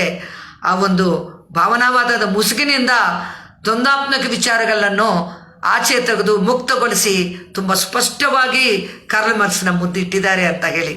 ಆದರೆ ಹೆಗಲ್ಗೆ ಕೂಡ ಅಷ್ಟು ಮಟ್ಟಕ್ಕೆ ಕ್ರೆಡಿಟ್ ಕೊಡ್ಬೋದು ಅಂತ, ಕೊಡಬೇಕು ಅಂತಲೇ ಹೇಳ್ತಾರೆ ಮಾರ್ಕ್ಸ್ ಆ್ಯಂಡ್ ಎಂಗಲ್ಸ್. ಹೆಗಲ್ ದ್ವಂದ್ವಾತ್ಮಕ ಭಾವನಾವಾದವನ್ನು ಬೋಧಿಸಿದರು, ಡೈಲೆಕ್ಟಿಕಲ್ ಐಡಿಯಲಿಸಮ್. ಮಾರ್ಕ್ಸ್ರವರು ದ್ವಂದ್ವಾತ್ಮಕ ವಸ್ತುವಾದವನ್ನು, ಡೈಲೆಕ್ಟಿಕಲ್ ಮೆಟೀರಿಯಲಿಸಮ್ನ ಅಭಿವೃದ್ಧಿ ಮಾಡಿದರು. ಇದು ಹೆಗೆಲ್ರವರ ತತ್ವಜ್ಞಾನಕ್ಕೆ ವಿರುದ್ಧವಾಗಿತ್ತು. ಇವರ ಬಗ್ಗೆ ಮಾರ್ಕ್ಸು ಕ್ಯಾಪಿಟಲ್ ವಾಲ್ಯೂಮ್ 1ಕ್ಕೆ 1873 ಇಸ್ವಿನಲ್ಲಿ ಬರೆದ ಮುನ್ನಡಿಯಲ್ಲಿ ಹೀಗೆ ಹೇಳುತ್ತಾರೆ: ನನ್ನ ದ್ವಂದ್ವಾತ್ಮಕ ಪದ್ಧತಿ ಹೆಗಲಿಯನ್ ಪದ್ಧತಿಗೆ ಕೇವಲ ಭಿನ್ನವಾದದ್ದು ಮಾತ್ರವಲ್ಲ, ಅದಕ್ಕೆ ತತ್ವ ವಿರುದ್ಧವಾಗಿ ಇದೆ, ಅಪೋಸಿಟ್ ಆಗಿದೆ. ಮನುಷ್ಯನ ಮೆದುಳಿನ ಜೀವಕ್ರಿಯೆ ಅಂದರೆ ಆಲೋಚನಾ ಪ್ರಕ್ರಿಯೆ ಯಾವುದನ್ನು ಹೆಗೆಲ್ರವರು ಐಡಿಯಾ, ವಿಚಾರ ಎಂದು ಕರೆದರೋ, ಅದನ್ನು ಒಂದು ಸ್ವತಂತ್ರ ವಿಷಯವಾಗಿ ಬದಲಾಯಿಸಿದರೋ ಅದೇ ವಸ್ತು ಪ್ರಪಂಚದ ಸೃಷ್ಟಿಕರ್ತೆ ಆಗುತ್ತದೆಂದು ಹೆಗೆಲ್ ಹೇಳುತ್ತಾರೆ. ಆದರೆ ನನ್ನ ಅಭಿಪ್ರಾಯ ಇದಕ್ಕೆ ಪೂರ್ತಿಯಾಗಿ ವಿರುದ್ಧವಾದದ್ದು. ವಿಚಾರ ಎಂಬುದು ಮೆದುಳಿನಲ್ಲಿ ಪ್ರತಿಬಿಂಬಿತವಾದ ವಸ್ತು ಪ್ರಪಂಚವಲ್ಲದೆ ಮತ್ತೇನೂ ಅಲ್ಲ. ನಂತರ ಅದು ವಿಚಾರಗಳಾಗಿ ರೂಪುಗೊಳ್ಳುತ್ತದೆ. ಹೆಗೆಲಿಯನ್ ದ್ವಂದ್ವವಾದದಲ್ಲಿ ಇದ್ದ ಮಿಥ್ಯಾವಾದದಲ್ಲಿ ಇದ್ದ ಈ ಗಾಢ ಛಾಯೆಯನ್ನು ನಾನು ಸುಮಾರು 30 ವರ್ಷಗಳ ಹಿಂದೆಯೇ ಟೀಕೆ ಮಾಡಿದ್ದೆ. ಇದೇ ಮಾರ್ಕ್ಸ್ ಹಾಗೂ ಹೆಗೆಲ್ರವರ ಮಧ್ಯೆ ಇದ್ದ ಪ್ರಧಾನ ವ್ಯತ್ಯಾಸ. ಅಂದರೆ ಹೆಗೆಲ್ರವ್ರದ್ದು ದ್ವಂದ್ವಾತ್ಮಕ ಭಾವನಾವಾದ, ಮಾರ್ಕ್ಸ್ರದು ದ್ವಂದ್ವಾತ್ಮಕ ವಸ್ತುವಾದ. ಈ ವ್ಯತ್ಯಾಸವನ್ನು ಮಾರ್ಕ್ಸ್ರವರೇ ಅದು ತತ್ವವಿರುತ್ತವೆಂದು ಕಂಡುಹಿಡಿದರು ಎಂದು ಎಂಗಲ್ಸ್ ಹೇಳಿದ್ದಾರೆ. 1888 ಎಂಗಲ್ಸ್ ತನ್ನ ಪ್ರಮುಖ ರಚನೆಯಾದ Ludwig Feuerbach and end of classical German philosophy ಎಂಬ ಪುಸ್ತಕದಲ್ಲಿ ಹೀಗೆ ಹೇಳುತ್ತಾರೆ. ಕೊಟೇಶನ್ ಬಿಗಿನ್ಸ್: ವೈಯಕ್ತಿಕವಾಗಿ ನಾನು ಇಲ್ಲಿ ಒಂದು ವಿವರಣೆ ಕೊಡಲು ಇಚ್ಛಿಸುತ್ತೇನೆ. ದ್ವಂದ್ವಾತ್ಮಕ ವಸ್ತುವಾದ, ಮಾರ್ಕ್ಸ್ವಾದ ಎಂಬ ಸಿದ್ಧಾಂತವನ್ನು ರೂಪಿಸುವುದರಲ್ಲಿ ನನ್ನ ಪಾತ್ರದ ಬಗ್ಗೆ ಆಗಾಗ ಪ್ರಸ್ತಾಪನೆ ಮಾಡ್ತಿದ್ದೀರಾ. ಅದರಿಂದ ಈ ವಿಷಯಕ್ಕೆ ಸಂಬಂಧಪಟ್ಟಂತೆ ಕೆಲವು ಮಾತುಗಳ ಮೂಲಕ ಒಂದು ಸ್ಪಷ್ಟನೆ ನೀಡಿ ಈ ಚರ್ಚೆಗೆ ಅಂತ್ಯ ಹಾಡಲು ಪಡುತ್ತೇನೆ.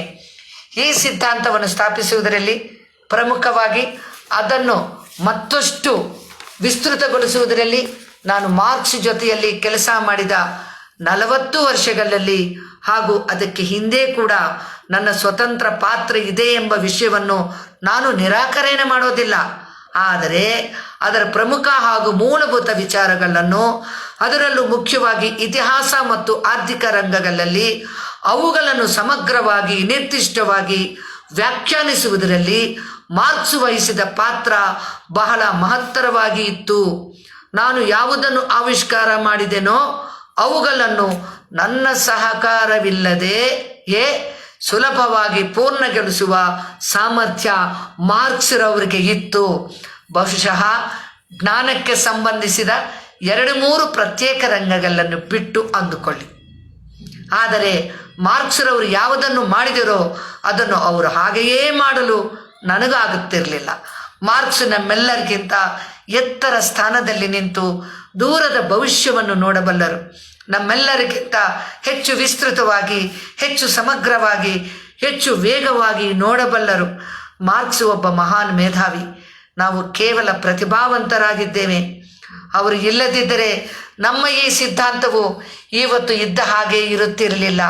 ಆದ್ದರಿಂದಲೇ ಆ ಸಿದ್ಧಾಂತವನ್ನು ನ್ಯಾಯಬದ್ಧವಾಗಿ ಅವರ ಹೆಸರಿನಲ್ಲಿಯೇ ಮಾರ್ಕ್ಸಿಸಂ ಎಂದು ಕರೆಯಬೇಕು. 1893ರಲ್ಲಿ ರಷ್ಯಾದ ಫ್ರಾಂಕ್ ಮ್ಯಾಟ್ರಿಂಗ್ ಎಂಬವರು ಹಿಸ್ಟಾರಿಕಲ್ ಮೆಟೀರಿಯಲಿಸಮ್ ಎಂಬ ಪುಸ್ತಕ ಬರೆದು ಒಂದು ಪ್ರತಿಯನ್ನು ಎಂಗೆಲ್ಸ್ರವ್ರಿಗೆ ಕಲಿಸಿ ಅವರ ಅಭಿಪ್ರಾಯ ಕೇಳ್ತಾರೆ. ಎಂಗೆಲ್ಸ್ ಆ ಪುಸ್ತಕನ ಮೆಚ್ತಾರೆ. ಆದರೆ ಕೊನೆಯಲ್ಲಿ ಈಗ ಎಚ್ಚರಿಸ್ತಾರೆ. ಯಾರಿಗೆ? ಈ ಫ್ರಾಂಕ್ ಮೆಚ್ರಿಂಗ್ ಅನ್ನೋರಿಗೆ. ಏನಂತ ಅಂದರೆ, ಕೋಟ್ ಬಿಗಿನ್ಸ್, ನಿಮ್ಮ ರಚನೆಗೆ ಏನಾದರೂ ಅಭ್ಯಂತರ ಮಾಡಬೇಕಂದ್ರೆ ಅದು ಹೀಗಿರುತ್ತದೆ. ನನಗೆ ಕೊಡಬೇಕಾದಕ್ಕಿಂತ ಹೆಚ್ಚು ಕ್ರೆಡಿಟನ್ನು ನೀವು ನನಗೆ ನೀಡಿದ್ದೀರಾ. ನಾನೇ ಕೆಲವೊಂದನ್ನು ಕಂಡುಹಿಡಿದಿರಬಹುದು, ನೀವದನ್ನು ಪರಿಗಣಿಸಿರಬಹುದು. ಆದರೆ ಅವುಗಳನ್ನು ಮಾರ್ಕ್ಸ್ರವರು ತಮಗಿಂತ ವೇಗವಾದ ಮತ್ತು ಇನ್ನಷ್ಟು ವಿಸ್ತೃತವಾದ ದೃಷ್ಟಿಯಿಂದ ತುಂಬ ಬೇಗನೆ ಕಂಡುಹಿಡಿದರು. ಮಾರ್ಕ್ಸ್ರಂತಹ ವ್ಯಕ್ತಿ ಜೊತೆಗೆ 40 ವರ್ಷಗಳ ಕಾಲ ಸತತವಾಗಿ ಜೊತೆಗೂಡಿ ಕೆಲಸ ಮಾಡುವ ಒಬ್ಬ ವ್ಯಕ್ತಿಗೆ ಮಾರ್ಕ್ಸ್ ಬದುಕಿದಷ್ಟು ಕಾಲವೂ ಅಷ್ಟೊಂದು ಮನ್ನಣೆ ಸಿಗೋದಿಲ್ಲ. ಮಾರ್ಕ್ಸ್ರಂತಹ ಮಹಾನ್ ವ್ಯಕ್ತಿ ತೀರಿ ಹೋದ ಮೇಲೆ ಅವರಿಗಿಂತ ಕಡಿಮೆ ಶ್ರೇಷ್ಠತೆ ಇದ್ದವ್ರಿಗೂ ಕೂಡ ಸುಲಭವಾಗಿ ಹೆಚ್ಚಿನ ಮನ್ನಣೆ ಸಿಗುತ್ತದೆ. ಪ್ರಸ್ತುತ ನನ್ನ ಪರಿಸ್ಥಿತಿಯು ಕೂಡ ಹಾಗೇನೇ ಇದೆ ಅನಿಸುತ್ತದೆ. ಅಂತಿಮವಾಗಿ ಇತಿಹಾಸ ಇವೆಲ್ಲವನ್ನು ಸರಿಪಡಿಸುತ್ತದೆ ಅನ್ಕೊಳ್ತೀನಿ. ಆದರೆ ಆ ಸಮಯಕ್ಕೆ ಈ ವ್ಯಕ್ತಿಯು ಸತ್ತು ಹೋಗುತ್ತಾನೆ.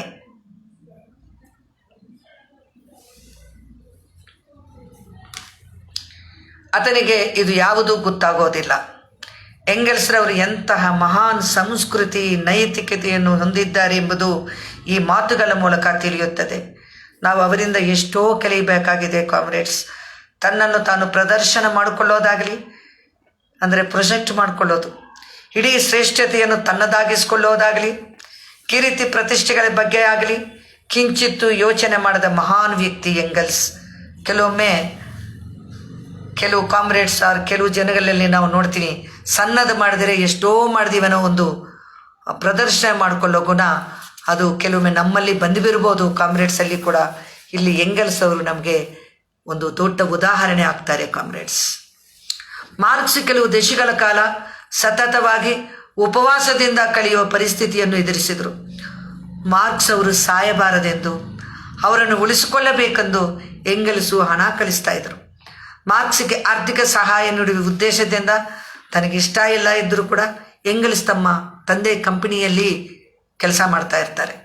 ತಂದೆ ತೀರಿಕೊಂಡ ನಂತರ ಅವರು ತಮ್ಮ ಷೇರುಗಳನ್ನು ಸಂಪೂರ್ಣವಾಗಿ ಮಾರಿಬಿಟ್ಟು ಮಾರ್ಕ್ಸ್ಗೆ ಸಹಾಯ ಮಾಡ್ತಾ ಇದ್ರು. ಕಾಮ್ರೇಡ್ಸ್, ಇದನ್ನು ದಯವಿಟ್ಟು ಗಮನಿಸಿ ನೀವು. ಎಂಗೆಲ್ಸ್ ಬರೆದ ಲೇಖನಕ್ಕೆ ಮತ್ತೊಂದು ಮರುಲೇಖನ ಬರೆಯುತ್ತಾ ಮಾರ್ಕ್ಸ್ ಹೀಗೆ ಹೇಳುತ್ತಾರೆ. ಕೋಟ್ ಬಿಗಿನ್ಸ್, ಈ ದಿನಗಳಲ್ಲಿ ನಾನು ಎದುರಿಸುತ್ತಿರುವ, ಮಾರ್ಕ್ಸ್ ಹೇಳ್ತಾ ಇರೋದು, ಈ ದಿನಗಳಲ್ಲಿ ನಾನು ಎದುರಿಸುತ್ತಿರುವ ಭಯಂಕರವಾದ ಕಷ್ಟದ ಪರಿಸ್ಥಿತಿಗಳ ನಡುವೆ ನಿನ್ನ ಬಗ್ಗೆ, ನಿನ್ನ ಸ್ನೇಹದ ಬಗ್ಗೆ ನೆನೆಸಿಕೊಳ್ಳುತ್ತಾ ನನ್ನ ಕೆಲಸ ಮುಂದುವರಿಸಲು ಸಾಧ್ಯವಾಗಿದ್ದು ಒಂದೇ ಒಂದು ಆಸೆಯಿಂದ. ಅದೇನೆಂದರೆ, ಪ್ರಪಂಚದಲ್ಲಿ ನಾವಿಬ್ಬರು ಜೊತೆ ಸೇರಿ ಮಾಡಬೇಕಾದ ಕೆಲಸಗಳು ಇನ್ನೂ ಬಹಳಷ್ಟು ಇವೆ ಎಂಬ ಆಕಾಂಕ್ಷೆ ಅದು. 1862ರಲ್ಲಿ ಅವರು ಮತ್ತೆ ಹೀಗೆ ಬರೆಯುತ್ತಾರೆ. ಮಾರ್ಕ್ಸ್ ಅವರು ಬರಿತಾ ಇದ್ದಾರೆ, ಕೆಲವು ದಿನಗಳು ನನ್ನ ಜೊತೆಗೆ ಇರಲು ನಿನ್ನಲ್ಲಿ ಬರಲು ಸಾಧ್ಯವಾ? ನಾನೀಗ ಬರೆಯುತ್ತಿರುವ ಕ್ರಿಟಿಕ್ ಎಂಬ ಲೇಖನದಲ್ಲಿ ಹಲವಾರು ಹಳೆಯ ವಿಷಯಗಳನ್ನು ಪಕ್ಕಕ್ಕಿಟ್ಟಿದ್ದೇನೆ. ನನ್ನ ಈ ರಚನೆಯನ್ನು ಮುಂದುವರಿಸುವುದಕ್ಕೂ ಮುಂಚೆ ಅನೇಕ ವಿಷಯಗಳ ಬಗ್ಗೆ ನಿನ್ನ ಜೊತೆ ಚರ್ಚಿಸಬೇಕು ಅನ್ಕೊಂಡಿದ್ದೇನೆ. ಕೋಟಿಯನ್ಸ್ ಮತ್ತೆ ಹೇಳ್ತಾರೆ, ಮಾರ್ಕ್ಸ್ ಬರೆದ ಬಂಡವಾಳ ಗ್ರಂಥವನ್ನು ಪ್ರೂಫ್ ರೀಡಿಂಗ್ಗೋಸ್ಕರ ಕಳುಹಿಸ್ತಾ ಈಗ ಬರೀತಾರೆ. ಈ ನನ್ನ ರಚನೆ ಬಗ್ಗೆ ಇಡೀ ಪ್ರಪಂಚ ಏನೇ ಹೇಳಿದರೂ ಕೂಡ ನನಗೆ ನಿನ್ನ ಸ್ಯಾಟಿಸ್ಫ್ಯಾಕ್ಷನು ಎಲ್ಲಕ್ಕಿಂತ ಮುಖ್ಯ. ಮಾರ್ಕ್ಸ್ ತೀರ್ಕೊಂಡಾಗ ಅವರು ಸಮಾಧಿ ಬಳಿ ಎಂಗೆಲ್ಸ್ ಮಾಡಿದ ಭಾಷಣದ ಕೆಲವು ವಾಕ್ಯಗಳನ್ನು ಹೇಳುತ್ತೇನೆ. ಪ್ರಭಾಷ್ ಘೋಷ್ ಹೇಳ್ತಾ ಇದ್ದಾರೆ. ಕೋಟ್ ಬಿಗಿನ್ಸ್, ಮಾರ್ಚ್ 14 ಸರಿಯಾಗಿ 2:45 ಮಹಾನ್ ಮೇಧಾವಿಯೊಬ್ಬರ ಆಲೋಚನಾ ಶಕ್ತಿ ಸ್ತಬ್ಧವಾಗಿದೆ. ಯಾವ ರೀತಿ ಡಾರ್ವಿನ್ ಪ್ರಕೃತಿಯಲ್ಲಿ ಜೀವರಾಶಿಗಳ ಜೀವ ವಿಕಾಸ ನಿಯಮವನ್ನು ಕಂಡುಹಿಡಿದರೋ ಅದೇ ರೀತಿಯಲ್ಲಿ ಮಾರ್ಕ್ಸ್ರವರು ಮನುಷ್ಯನ ಇತಿಹಾಸವನ್ನು ಅಭಿವೃದ್ಧಿಯ ನಿಯಮವನ್ನು ಕಂಡುಹಿಡಿದರು. ಮನುಷ್ಯನ ಇತಿಹಾಸದ ಅಭಿವೃದ್ಧಿಯ ನಿಯಮವನ್ನು ಕಂಡುಹಿಡಿದರು. ಅಷ್ಟೇ ಅಲ್ಲದೆ ಪ್ರಸ್ತುತ ಬಂಡವಾಳಶಾಹಿ ಉತ್ಪಾದನಾ ವಿಧಾನ ಮತ್ತು ಅದು ಸೃಷ್ಟಿ ಮಾಡಿದ ಬೂರ್ಜ್ವಾ ಸಮಾಜದ ಚಲನೆಯನ್ನು ನಿಯಂತ್ರಿಸುವ ಪ್ರತ್ಯೇಕ ನಿಯಮವನ್ನು ಕೂಡ ಕಂಡುಹಿಡಿದರು. ಮಿಗುತಾಯ ಮೌಲ್ಯಕ್ಕೆ ಸಂಬಂಧಿಸಿದ ಸಮಸ್ಯೆಗಳನ್ನು ಬಗೆಹರಿಸಲು ಬೂರ್ಜ್ವಾ ಆರ್ಥಿಕ ತಜ್ಞರು ಮತ್ತು ಸೋಷಲಿಸ್ಟು ವಿಮರ್ಶಕರು ಕತ್ತಲಲ್ಲಿ ಗುದ್ದಾಡುತ್ತಿದ್ದ ಸಮಯದಲ್ಲಿ ಅವುಗಳ ಬಗ್ಗೆ ಮಾರ್ಕ್ಸ್ ನೀಡಿದ ತಿಳುವಳಿಕೆಯು ಸಮಸ್ಯೆಗಳ ಮೇಲೆ ಬೆಳಕು ಚೆಲ್ಲಿತು. ಒಬ್ಬರ ಜೀವಿತಾವಧಿಯಲ್ಲಿ ಅಂತಹ 2 ಆವಿಷ್ಕಾರಗಳನ್ನು ಮಾಡುವ ಭಾಗ್ಯ ಸಿಕ್ಕರೆ ಸಾಕು, ವ್ಯಕ್ತಿ ತುಂಬ ಸಂತೋಷ ಪಡಬಹುದು. ಆದರೆ ಮಾರ್ಕ್ಸ್ರವರು ಅನೇಕ ಕ್ಷೇತ್ರಗಳಲ್ಲಿ ಸಂಶೋಧನೆಗಳನ್ನು ನಡೆಸಿದ್ದಾರೆ ಮತ್ತು ಯಾವುದನ್ನು ಬರೀ ಮೇಲ್ಮಟ್ಟದಲ್ಲಿ ಅಧ್ಯಯನ ಮಾಡಲಿಲ್ಲ ಕಾಮ್ರೇಡ್ಸ್. ಅವರು ಕೈ ಹಾಕಿದ ಪ್ರತಿಯೊಂದು ಕ್ಷೇತ್ರದಲ್ಲೂ, ಕೊನೆಗೆ ಗಣಿತದಲ್ಲೂ ಮಾರ್ಕ್ಸ್ರವರು ಸ್ವತಂತ್ರವಾಗಿ ಕೆಲವು ಹೊಸ ವಿಷಯಗಳನ್ನು ಕಂಡುಹಿಡಿದರು. ಹೀಗೆ ವಿಜ್ಞಾನ ಕ್ಷೇತ್ರದ ಮಹಾನ್ ತತ್ವಜ್ಞಾನಿಯವರು ಇಷ್ಟು ಹೇಳಿದರು. ಅವರ ವ್ಯಕ್ತಿತ್ವದ ಅರ್ಧ ಭಾಗವನ್ನು ಹೇಳಿದಂಗೆ ಆಗೋದಿಲ್ಲ. ಅವರ ಪ್ರಕಾರ ವಿಜ್ಞಾನವೆಂಬುದು ಐತಿಹಾಸಿಕವಾಗಿ ಚಲನಶೀಲವಾದ ಕ್ರಾಂತಿಕಾರಿ ಶಕ್ತಿ ಹೊಂದಿತ್ತು. ಸೈದ್ಧಾಂತಿಕ ವಿಜ್ಞಾನಗಳಲ್ಲಿ ಯಾವುದಾದರೂ ಹೊಸ ಆವಿಷ್ಕಾರಗಳು ಆದಾಗೆಲ್ಲ ಅದರ ಪ್ರಯೋಜನಗಳ ಬಗ್ಗೆ ಆ ಕಾಲದಲ್ಲಿ ಹೆಚ್ಚು ಗೊತ್ತಿಲ್ಲದಿದ್ದರೂ ಸಹ ಅಂತಹ ಆವಿಷ್ಕಾರಗಳನ್ನು ಮಾರ್ಕ್ಸ್ ಸ್ವಾಗತ ಮಾಡ್ತಾ ಇದ್ದರು. ಉದಾಹರಣೆಗೆ ವಿದ್ಯುತ್ ಶಕ್ತಿ ವಲಯದಲ್ಲಿ ಜರುಗುವ ಪರಿಶೋಧನೆಗಳನ್ನು ಅವರು ಅತ್ಯಂತ ನಿಕಟವಾಗಿ ಗಮನಿಸ್ತಾ ಇದ್ದರು. ಯಾಕಂದರೆ ಎಲ್ಲಕ್ಕಿಂತ ಹೆಚ್ಚಾಗಿ ಮಾರ್ಕ್ಸು ಒಬ್ಬ ಕ್ರಾಂತಿಕಾರಿ. ಬಂಡವಾಳಶಾಹಿ ಸಮಾಜವನ್ನು ಹಾಗೂ ಆ ಸಮಾಜ ತಂದಿದ್ದ ರಾಜ್ಯ ಸಂಸ್ಥೆಗಳನ್ನು ಛಿದ್ರಗೊಳಿಸಿ ಆಧುನಿಕ ಕಾರ್ಮಿಕ ವರ್ಗದ ವಿಮುಕ್ತಿಗಾಗಿ ಹೇಗಾದರೂ ಅವರನ್ನು ಪ್ರೇರೇಪಿಸುವುದೇ ಮಾರ್ಕ್ಸ್ರವರ ಅಂತಿಮ ಧ್ಯೇಯ. ಆಧುನಿಕ ಕಾರ್ಮಿಕ ವರ್ಗವು ತನ್ನ ಸ್ವಂತ ಸ್ಥಾನಮಾನದ ಬಗ್ಗೆ ಹಾಗೆಯೇ ತನ್ನ ವಿಮುಕ್ತಿಗೆ ಬೇಕಾದ ಪರಿಸ್ಥಿತಿಗಳ ಬಗ್ಗೆ ಜಾಗೃತವಾಗಿರಬೇಕು ಎಂಬ ನಿಟ್ಟಿನಲ್ಲಿ ಮೊದಲು ಬಾರಿಗೆ ಶ್ರಮಿಸಿದ್ದು ಕಾರ್ಲ್ ಮಾರ್ಕ್ಸ್ರವರೇ. ಅವರ ಹೆಸರು ಮತ್ತು ಅವರ ಕೃತಿಗಳು ಎಲ್ಲ ಕಾಲಗಳಲ್ಲಿಯೂ ಅಜರಾಮರವಾಗಿ ಇರುತ್ತವೆ. Quote ends. 1885ರಲ್ಲಿ ಆಂಟಿ ಟ್ಯೂರಿಂಗ್ ಎಂಬ ಪುಸ್ತಕಕ್ಕೆ ಬರೆದ ಮುನ್ನುಡಿಯಲ್ಲಿ ಮಾರ್ಕ್ಸ್ರವರ ಆವಿಷ್ಕಾರಗಳ ಬಗ್ಗೆ ಎಷ್ಟು ಚೆನ್ನಾಗಿ ಎಂಗೆಲ್ಸ್ ತೋರಿಸಿಕೊಡ್ತಾರೆ ಎಂಬುದನ್ನು ನಾನು ನಿಮ್ಮ ಮುಂದೆ ಓದಿ ಹೇಳುತ್ತೇನೆ. Quote begins. ಉಳಿದ ಎಲ್ಲ ವಿಷಯಗಳ ಜೊತೆಗೆ ಇನ್ನೊಂದು ಮುಖ್ಯ ವಿಷಯವನ್ನು ಹೇಳಲು ಬಯಸುತ್ತೇನೆ. ಈ ಪುಸ್ತಕದಲ್ಲಿ ಪ್ರಸ್ತಾಪಿಸಿರುವ ದೃಷ್ಟಿಕೋನದ ಬಹುಮುಖ್ಯ ಭಾಗವನ್ನು ಮಾರ್ಕ್ಸ್ರವರೇ ಸ್ಥಾಪಿಸಿ ಸಮೃದ್ಧಿಗೊಳಿಸಿದ್ದಾರೆ. ನಾನು ಸ್ವಂತವಾಗಿ ಅಭಿವೃದ್ಧಿ ಮಾಡಿದ್ದು ಕೆಲವೊಂದು ಪ್ರಮುಖ ವಿಷಯಗಳನ್ನು ಮಾತ್ರವೇ. ನಮ್ಮಿಬ್ಬರ ನಡುವೆ ಇದ್ದ ಒಂದು ಕಾಮನ್ ಅಂಡರ್ಸ್ಟ್ಯಾಂಡಿಂಗ್ ಏನೆಂದರೆ, ನಾನು ಕಂಡುಹಿಡಿದ ಬರೆದ ವಿಷಯಗಳನ್ನು ಪ್ರಕಟಿಸುವ ಮುಂಚೆ ಅವರಿಗೆ ತೋರಿಸುವ ಅವಶ್ಯಕತೆ ಇತ್ತು ಎಂಬುದು. ಈ ಪುಸ್ತಕದ ಪ್ರಕಟಣೆಗೆ ಮೊದಲು ಲಿಖಿತ ಪ್ರತಿಯನ್ನು ಸಂಪೂರ್ಣವಾಗಿ ಅವರಿಗೆ ಕಲಿಸಿದ್ದೇನೆ. ಆ ಪುಸ್ತಕದಲ್ಲಿ ಅರ್ಥಶಾಸ್ತ್ರ, ಎಕನಾಮಿಕ್ಸ್ ಎಂಬ 10ನೇ ಚಾಪ್ಟರನ್ನು ಮಾರ್ಕ್ಸ್ರವರೇ ಸ್ವತಃ ಬರೆದರು. ಆಂಟಿ ಟ್ಯೂರಿಂಗ್ ಎಂಬ ಪುಸ್ತಕದಲ್ಲಿ ಎಂಗೆಲ್ಸ್ ವಿಜ್ಞಾನದ ಬಗ್ಗೆ ಕೂಡ ಚರ್ಚೆ ಮಾಡ್ತಾರೆ.